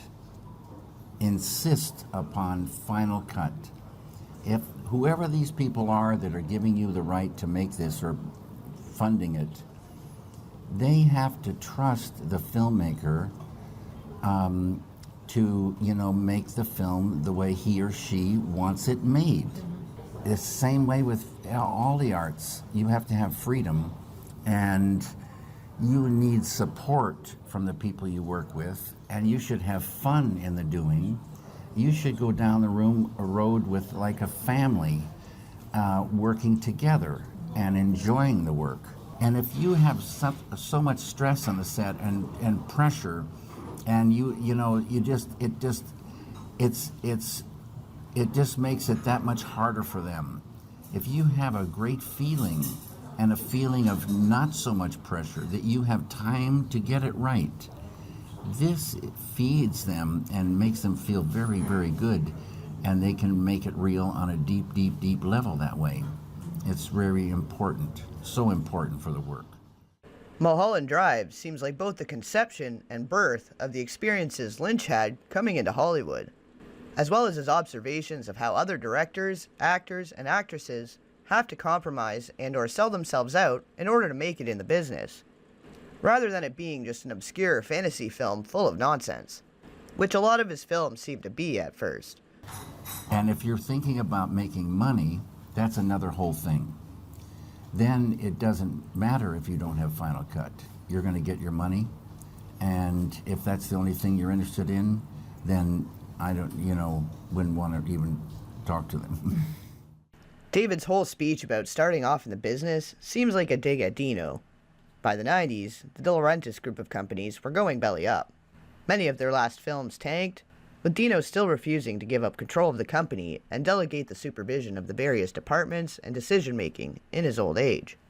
He was selling the rights to films on a story and an idea, but interfering too much with the decisions and final product, not allowing the filmmakers to do their work, but leaving them to face the criticism and impact to their career after having the most important decisions and final cut beyond their control. I don't think about who's going to go in and see the picture. I just get these ideas and start going to work. And then this is the most horrendous time, is releasing the picture and seeing what people say. And it's a torture sometimes. Lynch would have likely been very much aware of Avi, his work, and of course his experience working with the De Laurentiis company, as well as Drew and hers. In fact, both Drew and Lynch had attended the Cannes Film Festival in 1992. She for Gun Crazy. No, I didn't bring anything back from France. Yeah, I you were want just anything there. to remind me of being there. We brought a camera and everything, and we just didn't want to take any pictures. You went to Cannes for the film festival, Yeah, right? everyone there was great. The press was great. They were really excited. It was really refreshing because I have a boyfriend that I'm very in love with, and they were very excited to see young love, romance in Hollywood. They were great to us. Everybody at the festival that was there for the festival, that was great, but the people who live there don't like young Americans, and they were just really rude to us. Yeah, rude in France? Come on, Drew. No, you understand. We walked into Chanel. Yeah. Because I was looking for a pair of shoes, and I just, browsing on the street, walked in, and they walked us out. They thought we were trying to steal something. Right. And Well, at least you're stealing the best. Really? No kidding. When I go and shoplift, I got to go to Chanel. So. Well, the France cracked me up. They passed that anti-smoking ordinance in public restaurants, and I was in France last year, and the nicest thing anybody did to me was blow smoke in my face. That is. Well, they just don't dig us over there because No they think kidding. we're like commoners. They really hate us. Yeah, but the festival itself must have been exciting. I see footage of that, and it just looks like the world's biggest crazy party, and right in the middle of it is always, Roger Ebert like some Macy's balloon on champagne, he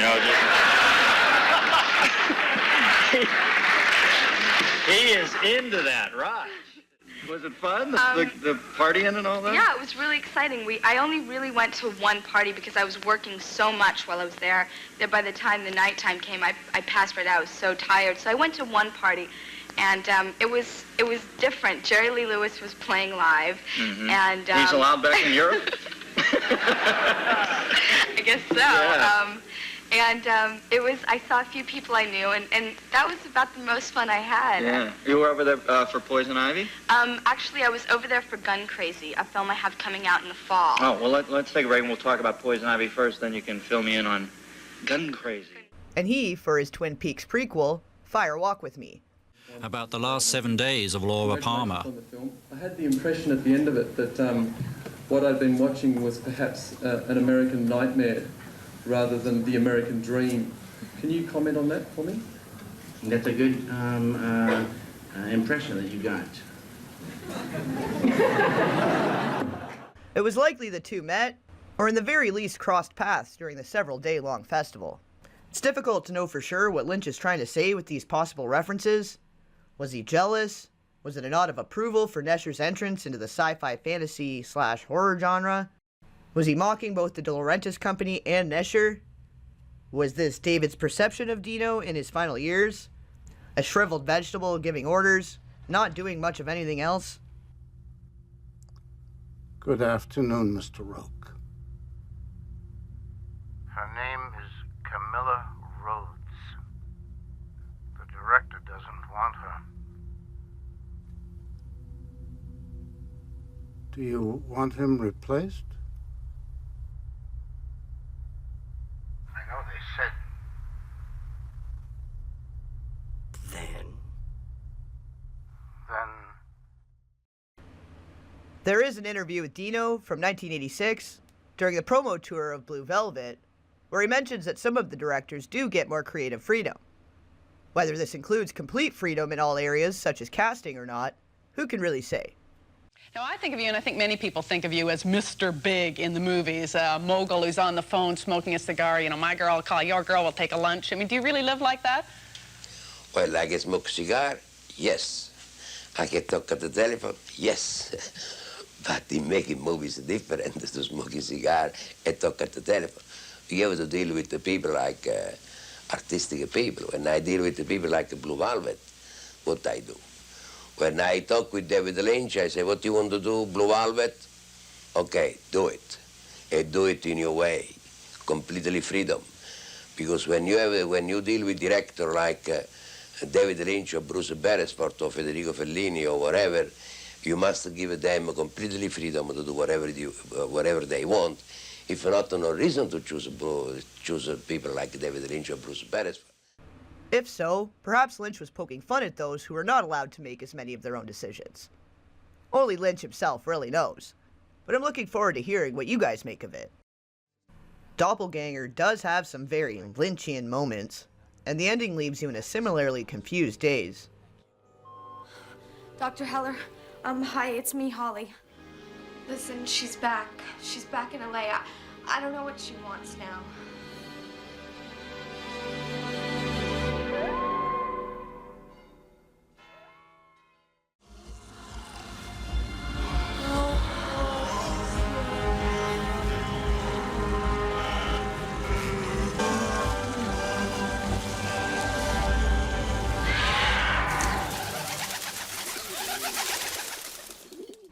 Perhaps some inspiration was drawn from Lynch's earlier films when Nesher created Doppelganger.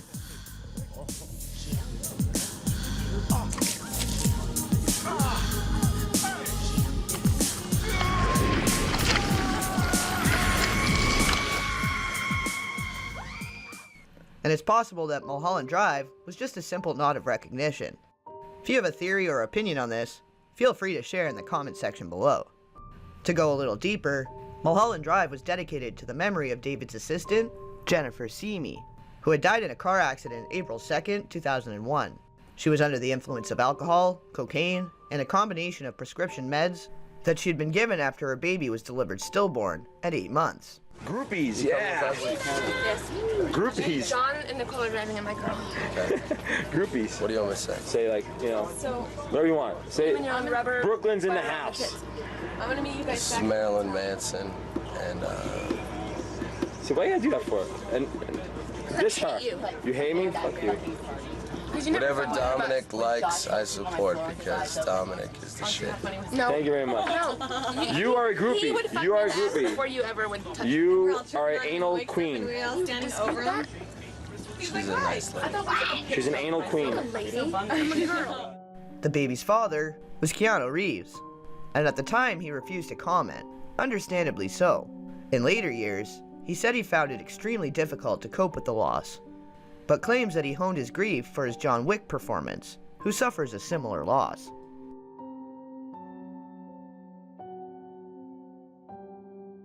Oddly enough, Mulholland Drive begins with a car accident. It was first premiered at a film festival only a month after Jennifer's accident. One of the lead characters had also just been in a minor car accident, which was as a result of the excitement of getting the call for the movie. From the beginning, this film was a Lynchian experience. I was driving on the freeway on the 101, and I got a call that David Lynch wanted to meet me. I got so excited that I actually bumped into the car in front of me and I had an accident. The Matrix had just been released in 1999 and was an ultra success, as most of you know. No one has ever done anything like this. That's why it's going to work.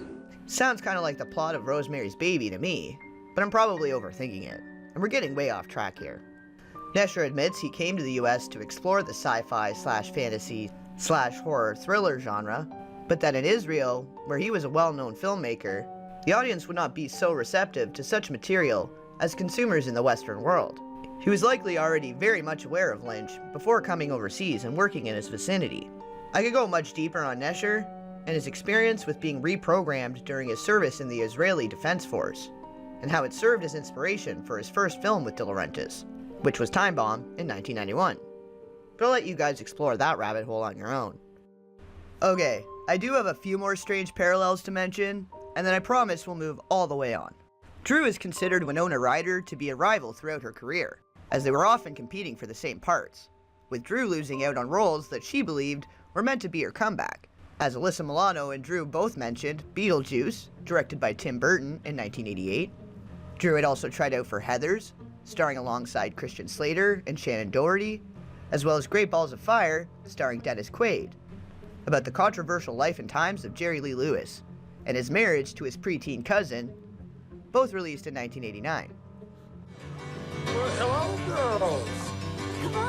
Come on over. A whole lot of shaking going on.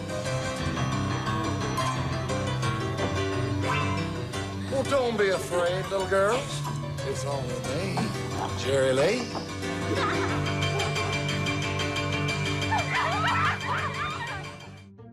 She lost the lead to Winona in Tim Burton's Edward Scissorhands, opposite Johnny Depp in 1990. I tried to make Jim go back, but you can't make Jim do anything.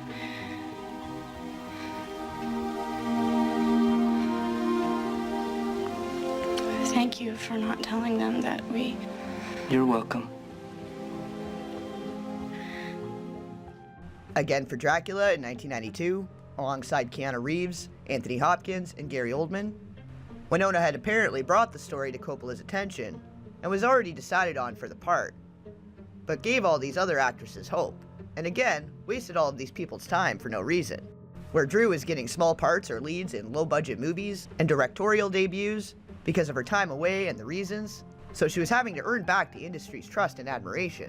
Milano, on the other hand, seemed to always have been one step behind Drew, and would have probably loved to secure the parts Drew was getting, and not just getting her leftovers. Let me ask you about a role that you did recently. Even though you don't live with Mom anymore, I'm sure she's still concerned about things like this. What did she say about this role? Tell them about it. I did a movie called Where the Day Takes You, and I played a prostitute. And it was the craziest thing. I had hair this short, bright red, sticking up everywhere. They put blue eyeshadow on me with, like, big black lines. They put a herpes on my lip. It was a glamour role, obviously. It sounds like you went out of your way not to sell it. You know? I mean, Hickeys all over my neck. They put black and blue eye. I mean, it was pretty crazy. But why? A tattoo on my arm that said Rob with a heart around it. So now why did it, within this script, did they make you look undesirable? Because it was about kids that lived on the streets in Hollywood. And, you know, they're not glamorous. This is like the real, raw thing. So it was great. It was really great to do. And once I got, like, totally dressed up, I felt I was going to play her all, like, sexy and give her a walk and everything. But once I got all dressed up, I realized that she was just innocent, you know, and I played her with a sort of innocence rather than vampy. Yeah, because it's not a glamorous life. That's a good way to portray the character and show people that it ain't like the Richard Gere movie. You Right, know? Pretty Woman, exactly. Yeah. That's what I tried to do.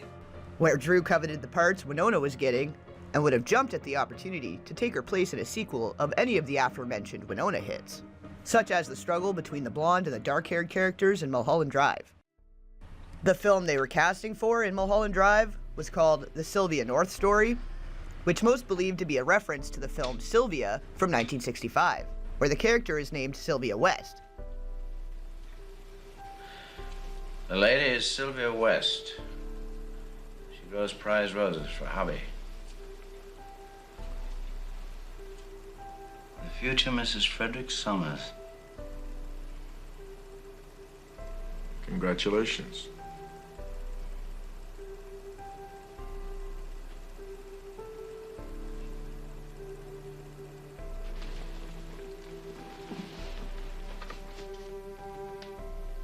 What do you think of her? She's beautiful. That's obvious. Who is abused by her stepfather. You think you make yourself trap in my house by pinning your mouth, huh? No, here, Papa, you take him. You take him. Yes, I Papa. take him. No, Yes, go now. Go now. Get out! Oh. Get out! I teach you. Becomes a prostitute for a time. Tell me, in all the books you've read, was there anything about a man like me? No, let go of me. You're paid for, Miss Carlyle. Go! I said you're paid for. No!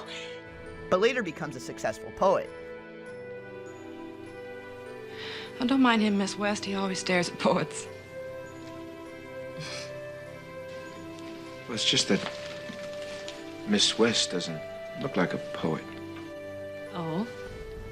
How should a poet look? Robert Frost, Carl Sandburg.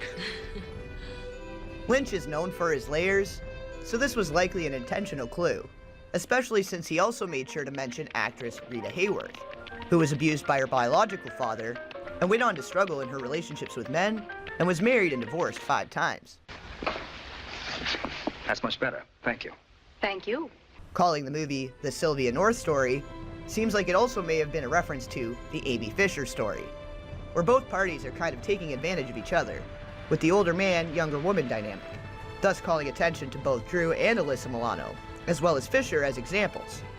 With Lynch leaving us to ponder who seduced who in some of these taboo arrangements, where do you draw the line between art and abuse, business exchanges, and taking advantage of a desperate youth? Both Doppelganger and the Amy Fisher story were released between 1992 and 1993, just before Lynch claims the story from Mulholland Drive began to take shape.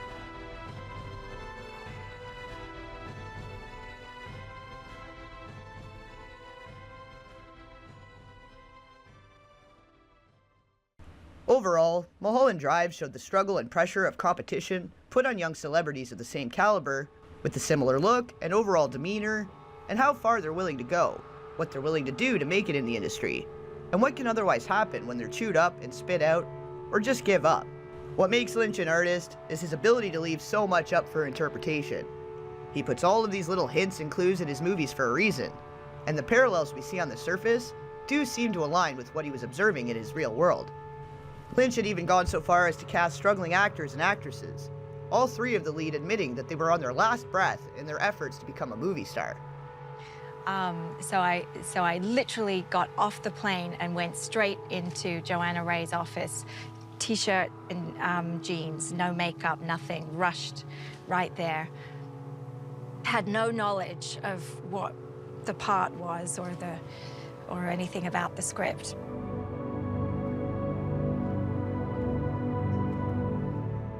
And it just blew my mind when people said, "How did you find her? How did you find her?" I said, "She's been here. She's starred in movies on television. She's done a lot of work." And I couldn't understand why people weren't already familiar with her. But I'm so happy because she had told me before she came in, or after she met with David, that she was feeling so hopeless about her career and not working, that she was literally on the verge of giving it up. Before then, I auditioned and I auditioned and I auditioned and nothing happened. So I became a VJ for MTV and VH1. And I was doing Commedia dell'arte, which was super fun. And that's when I got the call from Joanna Ray. When I gave it all up and I didn't care about acting in film and television anymore, I finally got the call. I'd done a failed pilot for CBS, and then I got a call about a project that David Lynch was doing. So immediately I perked up. I was a huge fan of his films, so when this opportunity came up, I was like, are you kidding? Of course. Some young stars just need to be given a chance. You stole the goat? I didn't steal him. I liberated him. Well, unliberate him. I can't send her back to a life of shame, humiliation, and cheesy halftime shows. Well, you can't keep him here. And a lot of what could have been great movies are lost on nepotism, favoritism, or some other behind-the-scenes reasons. When personal preference of the producers or studios interfere with casting and the director's vision of the film, it's no longer that director's film. And win or lose, it's really out of their hands. And if you don't have final cut, what you're saying is, this isn't my film. I will never be guaranteed that I can hold my head up high and say this is my work, because somebody's going to come in and fiddle with it. And I always say the painter is painting a picture. People don't come in and say, I don't like that particular blue, change that blue, or I don't like this. When it's for the money and big names, and not for the sanctity of art and filmmaking, we all lose. Spielberg was mocked and belittled for his little personal movie, and he's now one of the biggest names in Hollywood.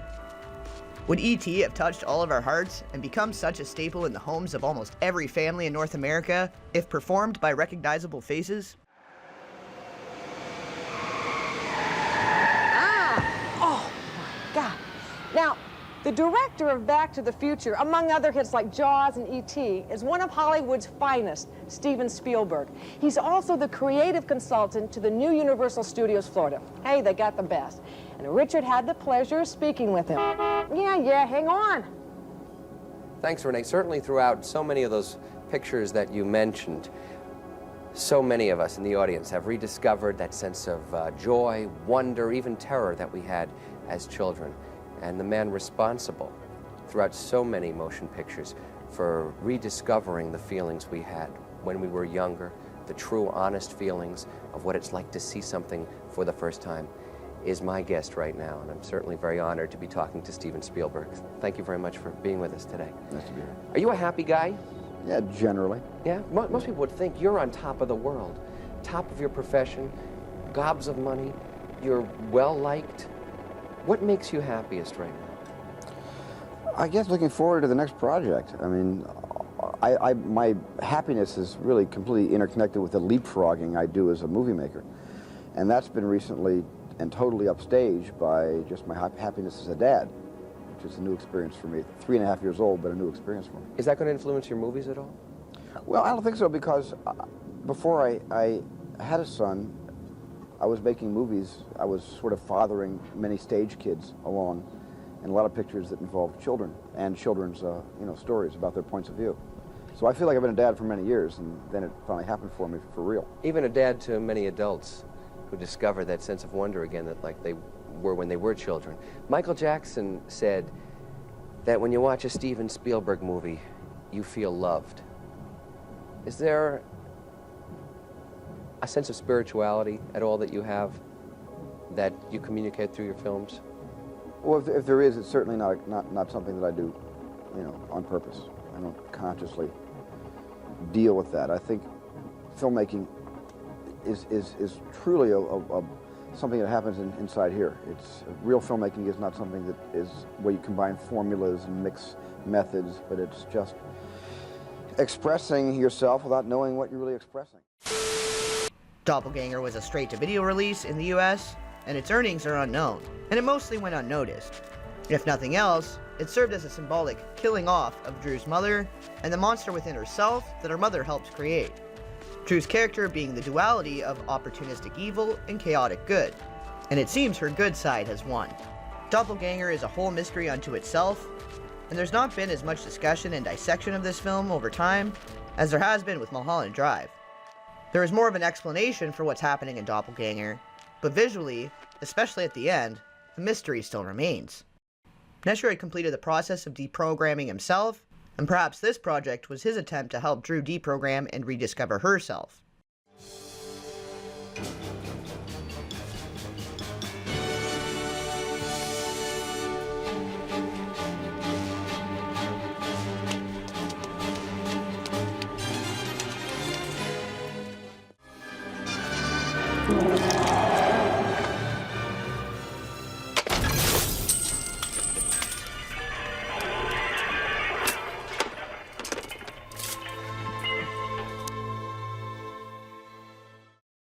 Finally, Drew had a small supporting role in Wayne's World 2 as Swedish bombshell receptionist Björgen Kjörgen. This made 1993 a pretty busy year for her, but nothing at all to shake a stick at. Hi, we're here to see Handsome Dan. My name is Wayne Campbell. Yeah, I know. We've been expecting you, Van Campbell. I am Björgen Kjörgen. Wow, I love your accent. Where are you from? I'm from Sweden. Oh, really? Whereabouts in Sweden? Jörgen, near the Björgen Fjords. Well, nice to meet you, Björgen Kjörgen from Knjörgen, near the Björgen Fjords. Knjörgen. That's in the Knargen province, near the Björgen River. Yeah. Now, correct me if I'm wrong. Your annual rainfall varies from about 40 inches in the winter to about 200 inches in the summer. And your chief export is modular furniture. I did a project on Sweden in the 8th grade. Well, I am impressed with your quest for knowledge. Educated men are rare. It was really hard. I stayed up all night working on it. Then the next day in gym class, I was on the mini tramp and I got diarrhea. I really wish I hadn't told you that. Well, I am sorry to hear of your illness, but since you have sacrificed your health for knowledge of my home country, I find you very attractive, and I hope to make love to you in the near future. Well, Schnurgen. Okay, all right. Okay, all right. Oh, Dick Van Dyke Show. Good work, my friend.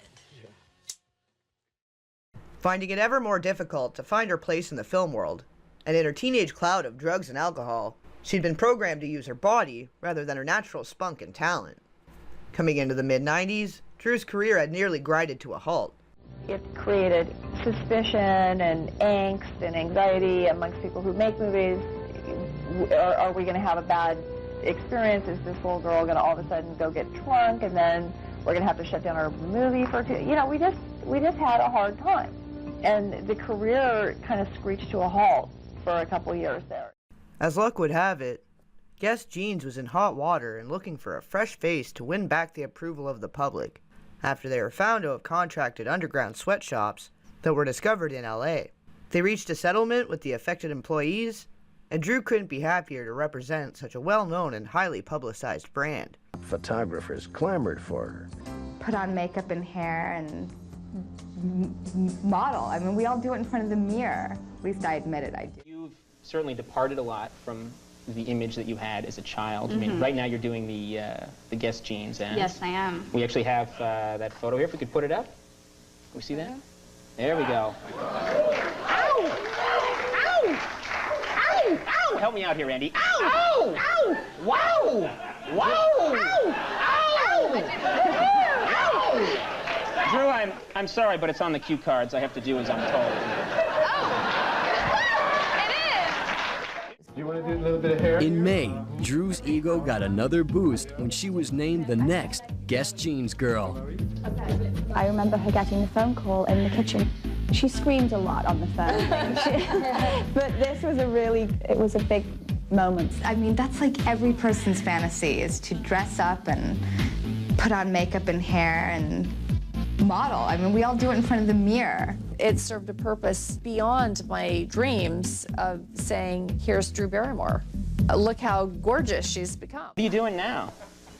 Right now, I flew in from Texas, and I'm living in a town called Brackettville. Believe me, none of you have heard of it, and if you have, I'm sorry. We don't even have a mailman. We have nothing. And, but it's great because you're very at one with nature.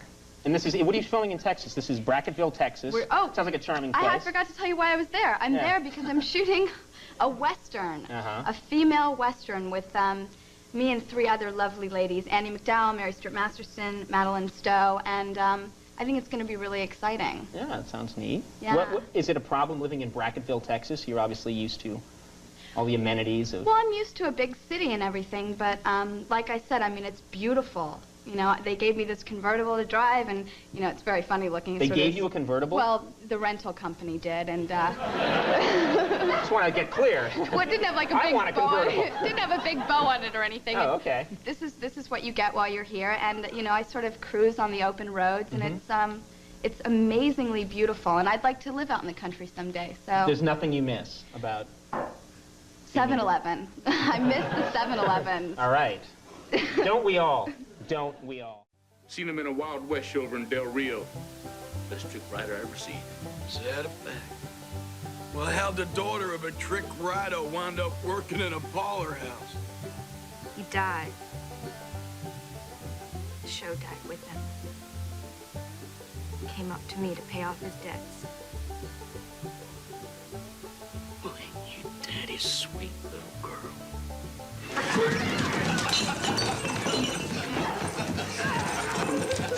Sit her down.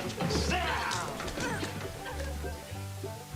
Aside from a handful of TV spots, her only release in 1994 was Bad Girls, working again with Tamara Davis as the director, in an American Western that follows 4 rogue brothel workers on a Wild West adventure.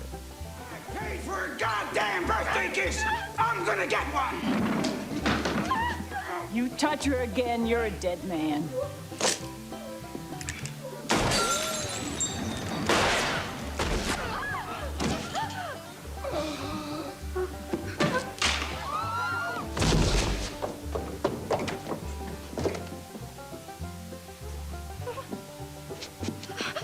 Shot him! The whore shot the colonel! Get her! Harlan! Get her! She shot the colonel! She shot him! Get her! Get her! Including homicide and bank robbery, like any good Western does.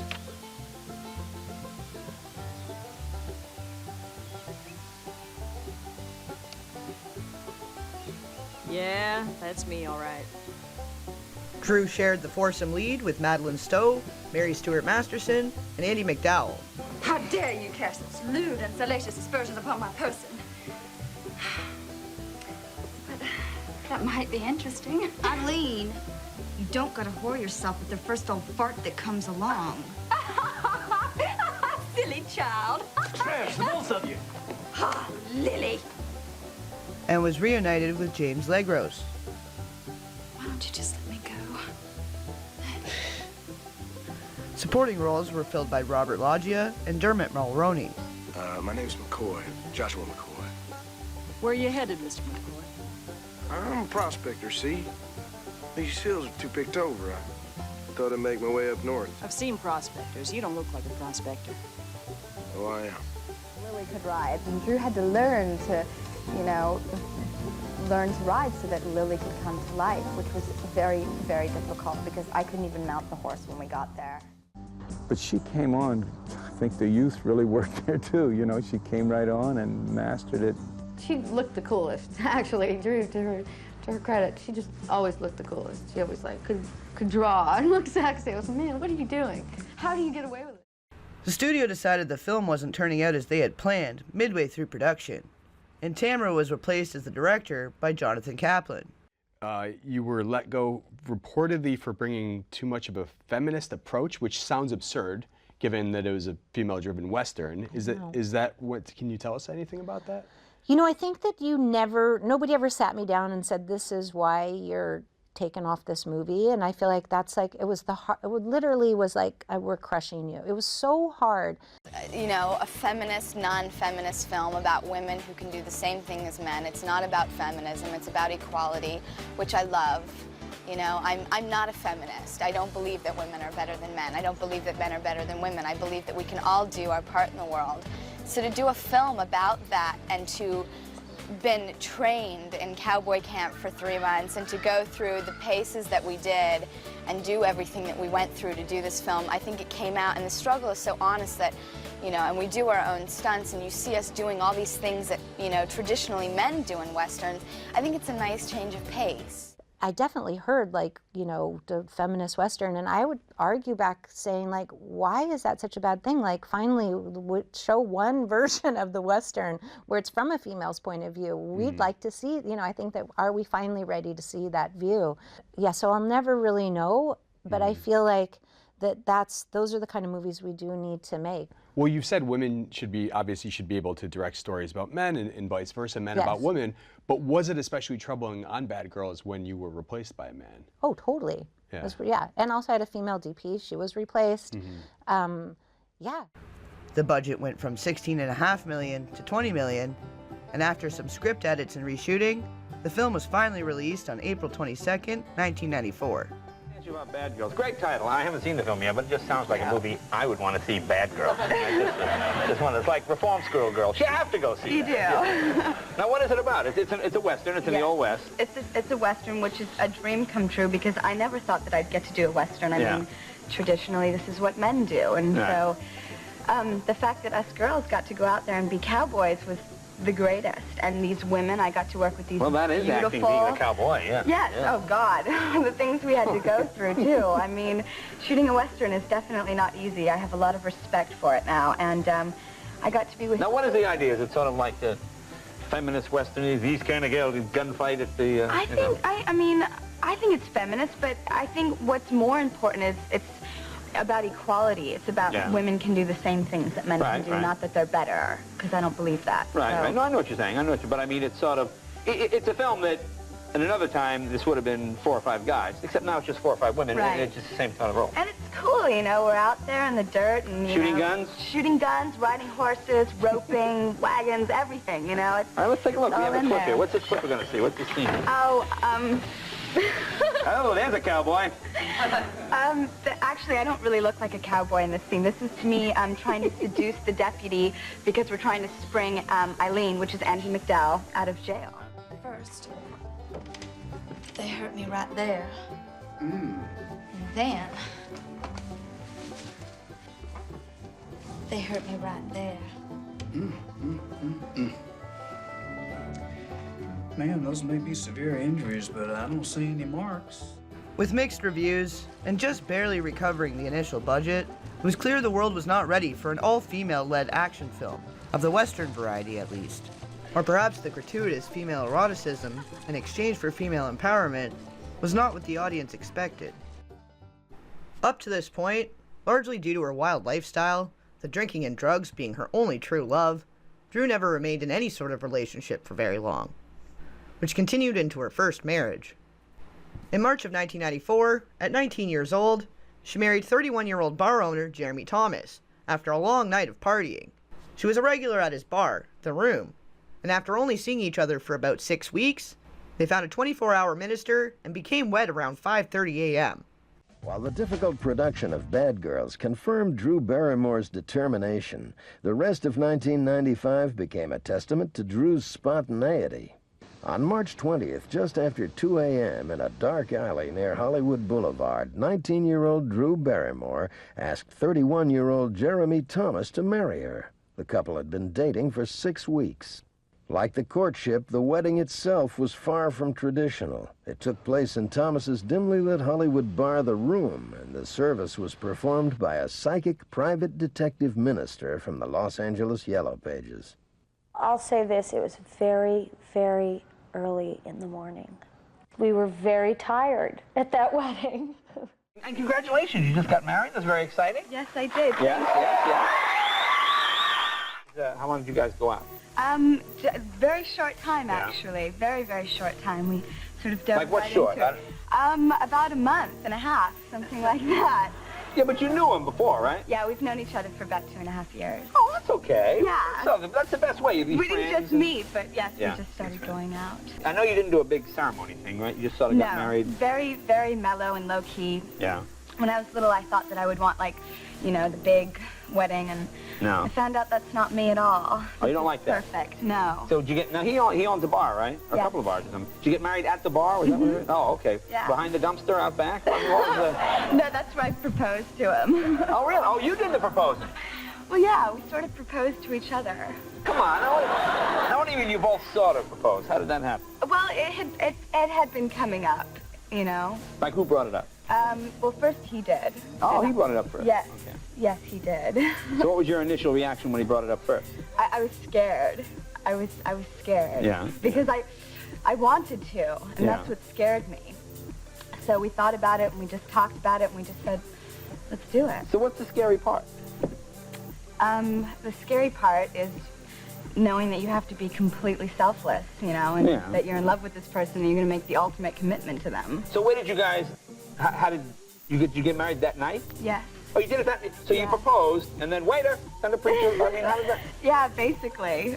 Now, this one, I think we're a bellhop marriage, or how did you do this? Actually, this woman came, And this would only happen at Now our we say a wedding. woman came. Now where did she come from? Well, we found her in the Yellow Pages. Now what did you look under? Well, I didn't actually. Our friends Hilton and Paul looked, and it was 1-800 I'll marry you. So All right, so you dial a number. yeah. So this woman comes down, and Well, what time of the night? this is at I think this is at sunrise, 6 o'clock in the Oh, so the morning. bar is closed. You've cleaned up. Yes. Actually, it was beautiful. It was all candles and flowers and best friends. And so she comes, and this woman is a detective, a psychic, and a priest. Hello. And she brings her dog, Jimmy. And a priest? Yes. A minister or a priest? A minister. Oh, a a minister. minister. Yeah. So she took us aside at the end, and you know, we were sort of like, what is she going to say to us? You know, what is she doing? And she was very serious, and she said, I know that you have known each other in a past life, that you've been together. And I was like, okay, this is like such a line from this woman. This is such, you know, come on. She was so serious about it. She's like, no, I just, you know, I wish you the best. I think that you guys were meant to be together. And I was like, well, thank you very much. Now, is this like $3.99 a minute when you call the 800 number? What you tell me? Did you need the photos and the whole bit? Yeah, it was, you know what it was? It was fun, and we could giggle, and we had all the people that we really loved there, and it was great. Oh, no, that's nice. Well, see, that's nice. That's a nice video. Yeah. And your anniversary is like today, right? It was yesterday. Oh, yesterday. 1 month? Yes. You want to tell the new one. I've been married for a month. 1 month, you know. You know, that's like when you talk to kids that are 6. I'm 6.5. You know, you've been married sort of a month. Well, that's right. Well, happy anniversary. Less than 6 weeks later, Drew filed for divorce, citing, ironically, irreconcilable differences. We all have to experience a few things in life that are so strangely painful. And that was one for me. And the important thing is if you have to go through hell, and literal hell, I hope that you come out of it having learned something. And I really did. And that is absolutely my redemption in that experience. 31-year-old Tatum O'Neal, who had the role of the addictions counselor in 15 and Getting Straight, had a similarly troubled past to her younger co-stars, Corey and Drew. The point of us being here is to be honest, and to listen, and to learn. Oh, you mean I'm supposed to learn from these losers? Right. You can bet your life on it, literally.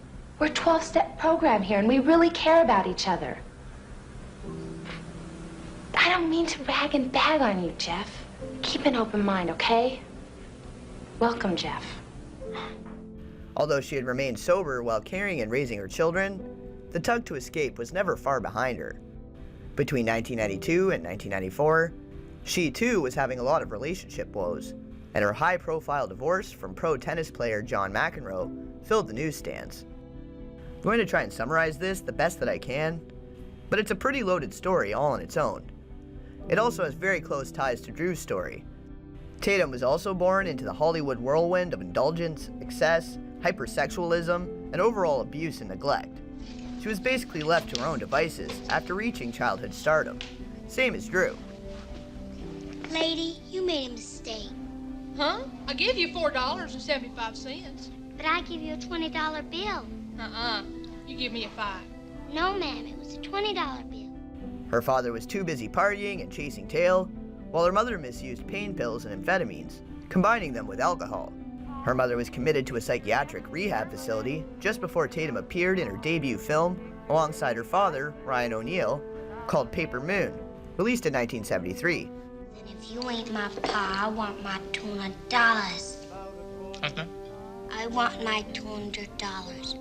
I heard you through the door talking to that man. It's my money you got, and I want it. You just hold on a second. I want my money. You took my $200. Will you quiet down, you hear? I want my $200. Hold on, just hold on. She was the youngest ever to receive an Academy Award, and this made her father jealous and hateful. He had actually struck Tatum when he found that she and their female co-star were nominated for an award and he was not. Her grandparents accompanied her to the Oscars, since her father chose not to attend and her mother was still in a care facility. The winner is...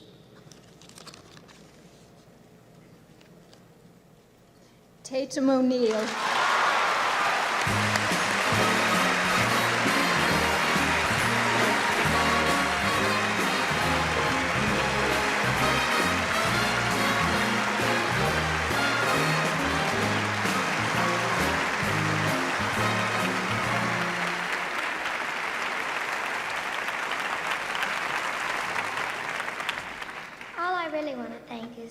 my director, Peter Bogdanovich, and my father.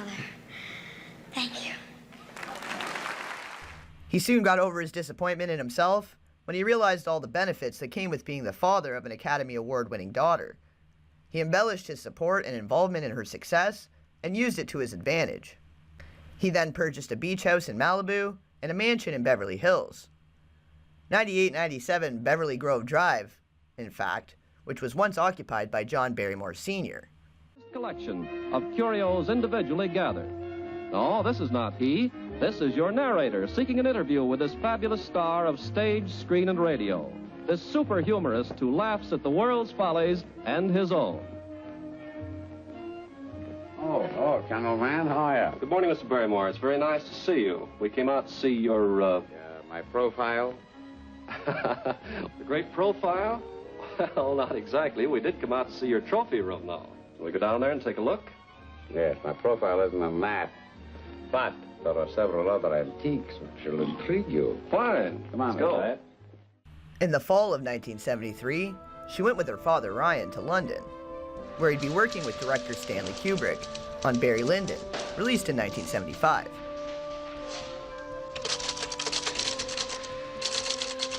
Ryan had rented a small apartment, and Tatum was sent to stay with Kubrick, his wife, and their 12-year-old daughter Vivian. Think of Lou Wasserman and David Picker. Whether he would like to have them passing judgment on his life. Do you know what kind of a camera that is? What it's called? It's a home movie. Our reflective. I watched the video. Ryan had showed Tatum the entire Kubrick film collection before setting off, which likely included Lolita, and the equally provocative and controversial film that he had just released prior to Barry Lyndon called A Clockwork Orange, which included scenes of rape, torture, home invasion, unnecessary violence, and overall criminal mischief. This would sharpen you up and make you ready for a bit of the old ultra-violence.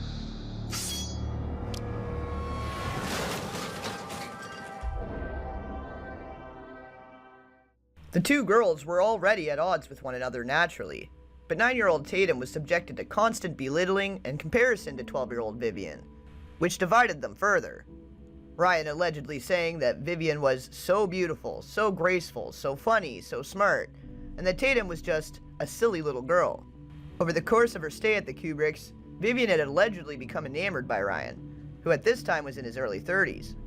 Although Tatum does not suspect that there was any physical contact between them, Ryan did not discourage Vivian's naive flirtation, and if anything, he laid on the charm even more. When Stanley became aware of the situation, he was outraged, but it was too late to have Ryan replaced and his scenes reshot. But he did have the voice narration replaced, which would have reduced Ryan's earnings. By the time the duo returned to the US, Tatum was nearly 12 years old herself, and she started being left alone with babysitters like Sabrina Guinness of the Guinness beer family, and the newly single Cher. Girls are smarter than your computer, much more accurate, much more cuter. Girls are witty and lots of fun and smarter than anyone. All of whom would take her around to different Hollywood functions and parties. Tatum, like Drew, reveled in the nightlife, but mainly in Hollywood, where Drew seemed to prefer New York. They still found themselves among some of the same crowds, being that drug users and boozers stick together. Tatum attended legendary parties thrown by her agent Sue Mengers, which were attended by Clint Eastwood, Barbra Streisand, Michael Caine, Robert De Niro, Elizabeth Taylor, Bette Midler, and Jack Nicholson, some of whom were also regulars at Helena's, and where Tatum would later party as well, at the dawn of Drew's wild child years.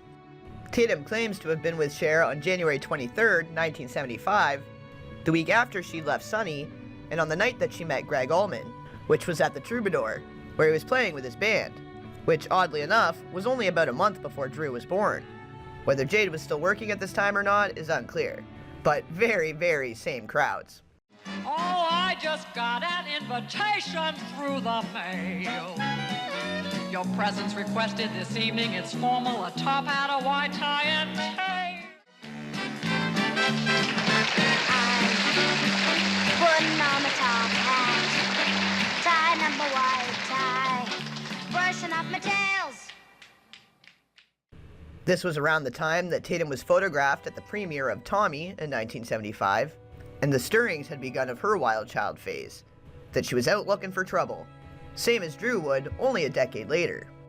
Ignoring the fact that both these kids would have been brought by adults at these young ages, and were meant to be supervised by adults, Tatum was witness to her father's parade of exotic and sometimes strange women through the Barrymore mansion, including Bianca Jagger, Jacqueline Bisset, Barbra Streisand, and Diana Ross.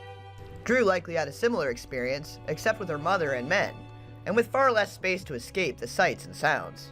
At least one of the women had been inappropriate with Tatum, who claims that they had played dress-up in lingerie, and that the unnamed woman touched her and kissed her in ways that an adult should not a child.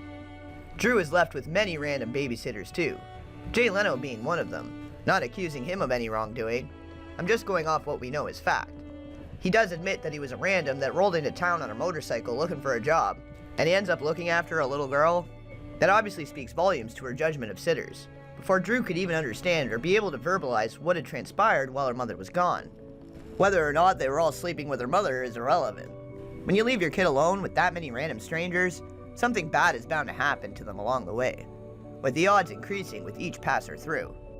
Tatum says she doesn't believe the woman would have taken their dress-up game that far if she wasn't so high, and that the woman probably feels shame and regret.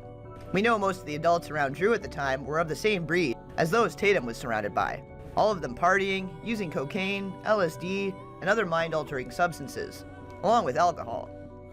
At the time, Tatum thought it was like a loving mother and daughter moment, and was too confused to understand how bad it was until long after it was over, and things had gotten far worse. Ryan dated Angelica Houston right after she separated from Jack Nicholson, and was involved with her when she discovered Polanski in a bedroom with 13-year-old Samantha, which was at Jack's home while he was away. Even so, it pulled Tatum and her father into the whole mess. Ryan also dated 17-year-old Melanie Griffith after her 6-month marriage to Don Johnson, whom she met when she was 14 and he was 22, on the set of The Herod Experiment, released in 1973. Melanie's mother, Tippi Hedren, had one of the lead roles as headmistress of the school, and not only supported her daughter being used as an extra in this film, but likely influenced her being given a part. Tippi was best known for her role in The Birds by the commercially successful Alfred Hitchcock, who allegedly ended her career after she rejected his aggressive advances. Melanie and Tatum became friends, being similar in age and sharing the same extracurricular activities and wild, hypersexualized Hollywood upbringing. Tatum, like Drew, couldn't meld well with kids her own age, and not only longed for a friend she could relate to, but a mother figure. Similar to how Drew was subconsciously looking for a lost father figure in the men she dated. When Melanie started spending more time with Ryan in the bedroom, Tatum started acting out, and one day went to the father's live-in drug dealer named Gavin, looking for an escape. He gave her cocaine, pills, and alcohol, and she lost consciousness. When she came to, she was in his bed, unclothed, and he was touching her. She was still collecting herself and trying to absorb what had just happened when she was discovered in rough shape in a room by her father, and was scolded for being such a strung-out mess. Ryan, feeling he needed some space, sent Tatum with Melanie off to Paris, which happened to be where Roman Polanski had fled after facing possible jail time in 1977, for the incident at Jack Nicholson's home. But ever since 1978, Roman Polanski has been infamous for having sex with a 13-year-old girl and fleeing the United States. She and Melanie found themselves in the company of Polanski, who showed them an X-rated Japanese movie called In the Realm of the Senses, released in 1976, a fictionalized and sexualized account of a real-life murder committed in 1936. Of all the atrocities Tatum had witnessed up to that point, had not prepared her for that film, and she recalls feeling very uncomfortable watching, but being unable to flee in this strange and new land, where she was essentially being chaperoned by a minor. This wasn't the most horrifying event during their trip, though. Tatum had also been coaxed into a group session with Melanie, which included hash, opium, and Maria Schneider, the actress who starred alongside Marlon Brando in The Last Tango in Paris, released in 1972, as well as a male hairdresser.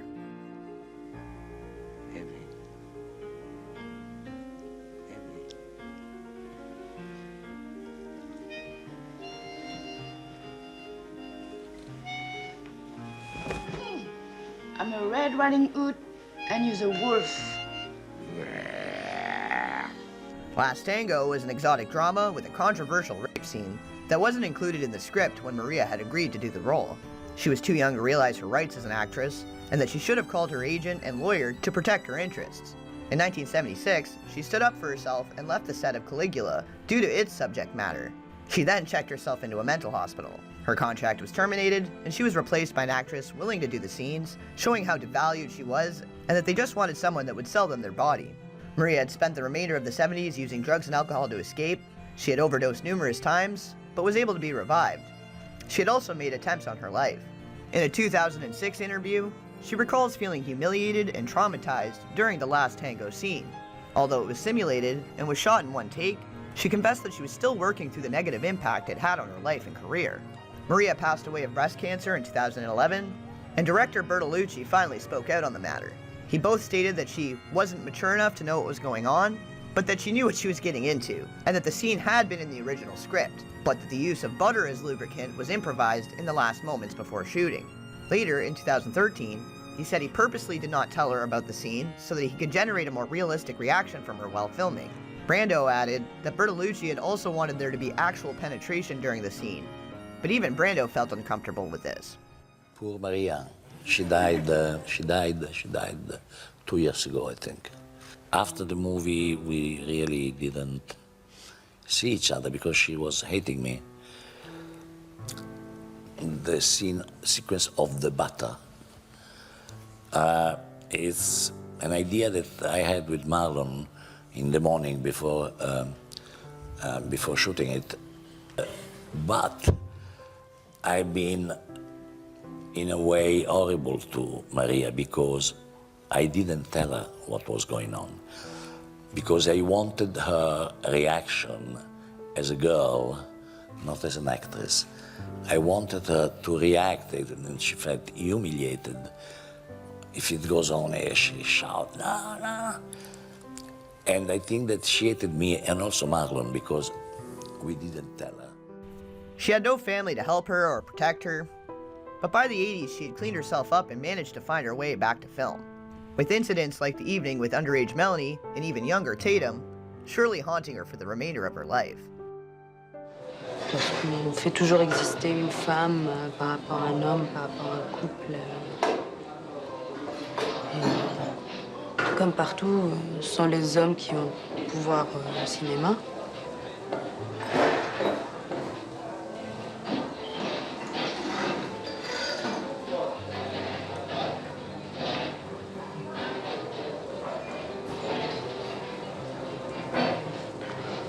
Ou alors, c'est quand le film doit se monter, que les producteurs, distributeurs sont contactés, qu'il y a un refus de ce côté-là. Tatum was then abandoned in Paris and left to find her own way home when Melanie was offered the lead role in The Garden, released in 1977, where she basically spent the entire film in the nude.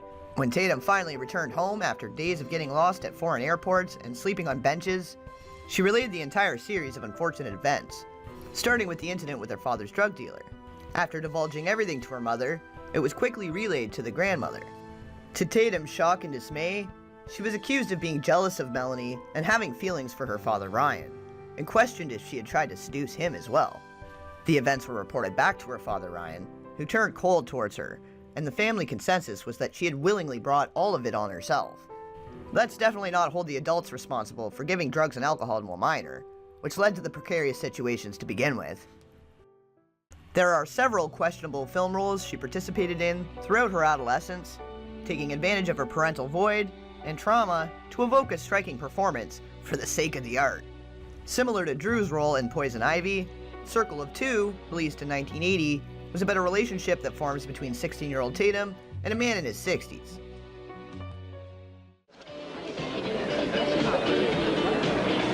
Does he have something contagious? Can I sit for a minute? Sure.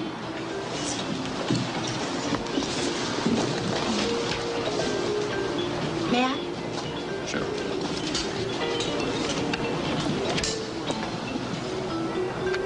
Haven't we? Yes. Right. She was also the pioneer for teens losing their virginity films in Little Darlings, also released in 1980. How you doing? Hi. Mr. Kelly. Miss Whitney. Are you married?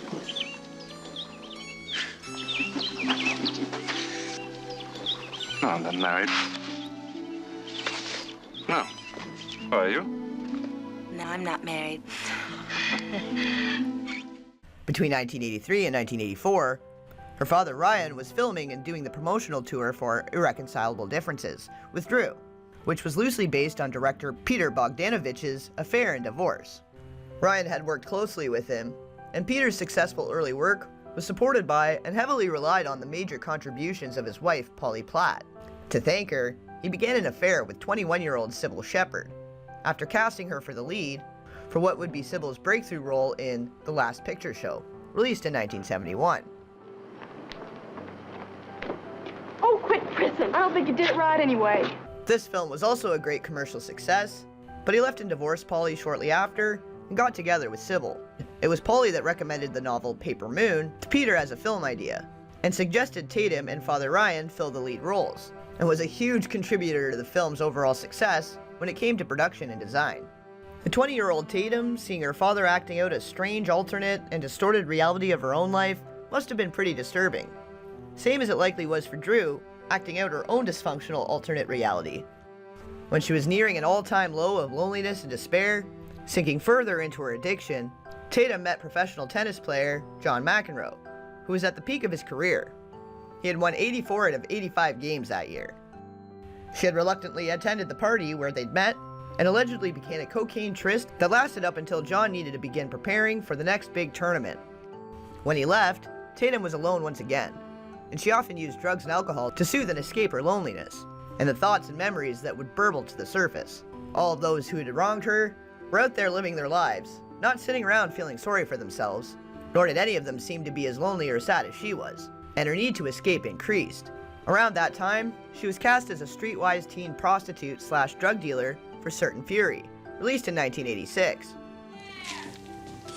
I got a shotgun, asshole, and I'm gonna use it. Just go away. I'm counting to 3. I'm busy. Well, get unbusy, you bastard. Zip up your fly and get her the out of there, or I'll kill both of you. I'll kill all 6 of you if that's what you're into now. She worked her way through nearly an ounce of cocaine and a numerous amount and variety of pills by the time John had returned. The solution to what was clearly a huge problem was to have a baby. John was able to indulge socially, take it or leave it, where there was no leaving it for Tatum, and she needed a healthier escape. This seemed to work, and she remained sober while she raised 3 children. She had over 5 years of sobriety under her belt when she played the part of the counselor with Drew and Corey on 15 and Getting Straight, which aired in March of 1989. Parents can be such pigs. What does that mean, Susan? Rick's father knows all the issues Rick has with him, and his stalker refuses to show up and be confronted. It's like put your kids down for being in denial all the time when your life is just one big trip in fantasy land. Her career had already been put aside to support John in his efforts as a professional athlete, and she was practically a single mother to 3 children in his absence. She didn't want them to be raised mainly by other people like she was, so when the eldest began school, they could no longer travel around as a family and support John at his tournaments in the way they had before. The division and tension grew between Tatum and John, and by 1992, they were separated. The pressure got to her, and at this point all of the children were in school, and when they weren't, they had nannies to tend to their needs. So she returned to drug use like she had a personal vendetta towards herself. By 1994, when the divorce was finalized, Tatum was fairly heavy in her escapism. And all the while, the custody battle waged on. With the way children can be used as pawns in a divorce, and as leverage against a young mother, especially one without any stable family support, can be treacherous. There's so much more to the whole story, but this is about Drew, and I only felt the need to go so deeply into this, even though Tatum made it out the other side and is alive and well, because there were so many parallels and similarities between their lives. Tatum's all the more revealing recount of the situations she encountered makes my stomach churn when we review all the occasions in which Drew was likely preyed upon but can't fully recall, or wasn't even conscious for. Remember when she said she was coerced into chugging champagne by 2 men at a rap party, and that she woke up in a bedroom to her mother asking her what happened? Her mother should have never left her side to begin with, should have never even brought her to these parties. How many other strangers had access to a heavily intoxicated, underage Drew throughout her life? Newly single Drew posed nude once again, but this time for Playboy. Drew Barrymore is here tonight. I hold in my hand the January holiday anniversary issue of Playboy magazine. That'd be the one with Drew Barrymore on the cover. Now, a lot of people think that this is the reason that this magazine sold a lot of copies. I don't know if you can read this because they print it in that funny ink and it probably doesn't reproduce well on television. You'd have to really get tight on this, Mikey. It says, Tom Snyder, late nights, big mouth. Now, where does that come from, for heaven's sake? This Playboy piece here. Yeah. And I mean, you look great, but I just wondered, isn't it really tough to walk into a studio? I mean, I think there's a basic shyness that everybody has about just having their picture taken, and you've got to do it with No clothes on? some of your clothes off, yeah. I don't know. I think, you know, for me, it was just like this adventure I chose to do. And the truth is it's taken me a lot of years, and I still have a lot of work to do, you know, to go in life. But I'm real comfortable in my skin. Really, really comfortable. It's, being naked is so natural to me. Yeah. You know, I think the human body is a really beautiful thing. It shouldn't be exploited. It should be admired, you know? Now, I did question the one about you with the tire. You know? We were in all these, like, garages and, like, deserty type areas, and it was sort of like white trashy, Lolita-esque, like Girl Next Door, you know, kind of country farm. I've got a copy here of Playboy magazine. This is from January. I knew we were getting to higher ground here, Yeah, right? exactly. This is Drew did a Playboy spread, which obviously we're not allowed to show you. I presume you weren't that upset about it, because in September this month... What in the world? That was a bit of fluff. In this month's edition, you do a Playboy spread as well, and we're not allowed to show that. We're not? Steven Spielberg sent her a quilt for her 20th birthday with a note saying, "Cover yourself up," and her nudes enclosed, photoshopped to make her appear fully clothed. Well, then I sent her the Playboy layout, and I had somebody from an artist come over and do paper doll cutout clothes, which I glued onto all of the partially exposed photographs and sent the whole thing back to Drew. Now she's dressed. Yes. And then about a week later, Drew sent me something. And I don't know if you have it there, but she sent me an apology. Yes! Oh my God, there it is! She said the first one was, "I'm sorry." The second one was, "I've seen the light." And the last frame is, I'm on my way. This, however, did not stop the internal battle between the little girl starved for paternal love and attention and her wildly emerging womanhood. Having watched David Letterman regularly since she was a small child, we can see a clear conflict between childlike awe and teenage flirtation. It's such a pleasure and so much fun to meet you that I'm going to ask you to come back again tomorrow. Really? Yeah. We would like to have you on the show every night. Wow. Yeah, it's exciting, isn't it? And for that interview, a very different Drew is in attendance. She regales the recent celebration of her birthday by doing a nude art performance at a place called the Blue Angel, a theater and nightclub. It's called the Blue Angel. It's really, really cool. Yeah. 44 Walker Street. Oh, well, you know, that's not, I know where that is. Oh, man. Okay. Udi. Is that double O or U? UTE. Tell her you're a friend of mine. All right. Hello, Udi. She describes the performance itself and how it's not just about the nudity, but as she's talking about her part in it, something comes over her. So anyway, you're there, and what happens? You get up on stage and you took all your clothes off. Well, tell me that's not true. Please tell me you didn't do that. Did you do that? Yeah, I did. Yeah! Why not? You know, what do you mean, why not? Well, think about it. It's fun. Yeah? It's liberating. It's free. And you just leap to the stage, and you take your clothes off. Well, wait, oh, no. Friend, my beautiful, wonderful friend John Rosen, it's an act that we do, and he's Dick Haney, the world's funniest comedian. But the whole joke is he's actually so bad. Right. But it is funny. That's right, I understand, sure. And I'm Lolita. You're Lolita? Yes. Yeah. And I come out there, and I sort of... Choosing to leap over the line of father figure on her own accord, she offers to demonstrate for David in celebration of his birthday. Oh, my God.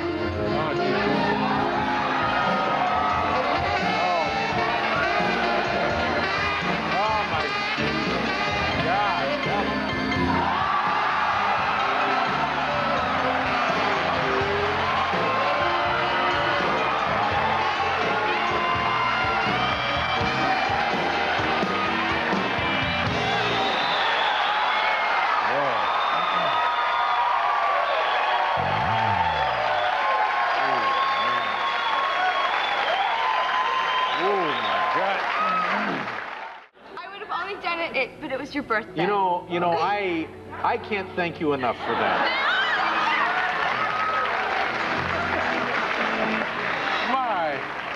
My goodness. Oh, my best to Udi. I know. We have to do a commercial. Watching herself played back and realizing this was just another grandiose cry for help, for some man in her life to intervene and guide her. She realized her father was too detached and preoccupied in his own little world and wasn't going to swoop in and save the day. I wish more of our guests would consider that sort of thing.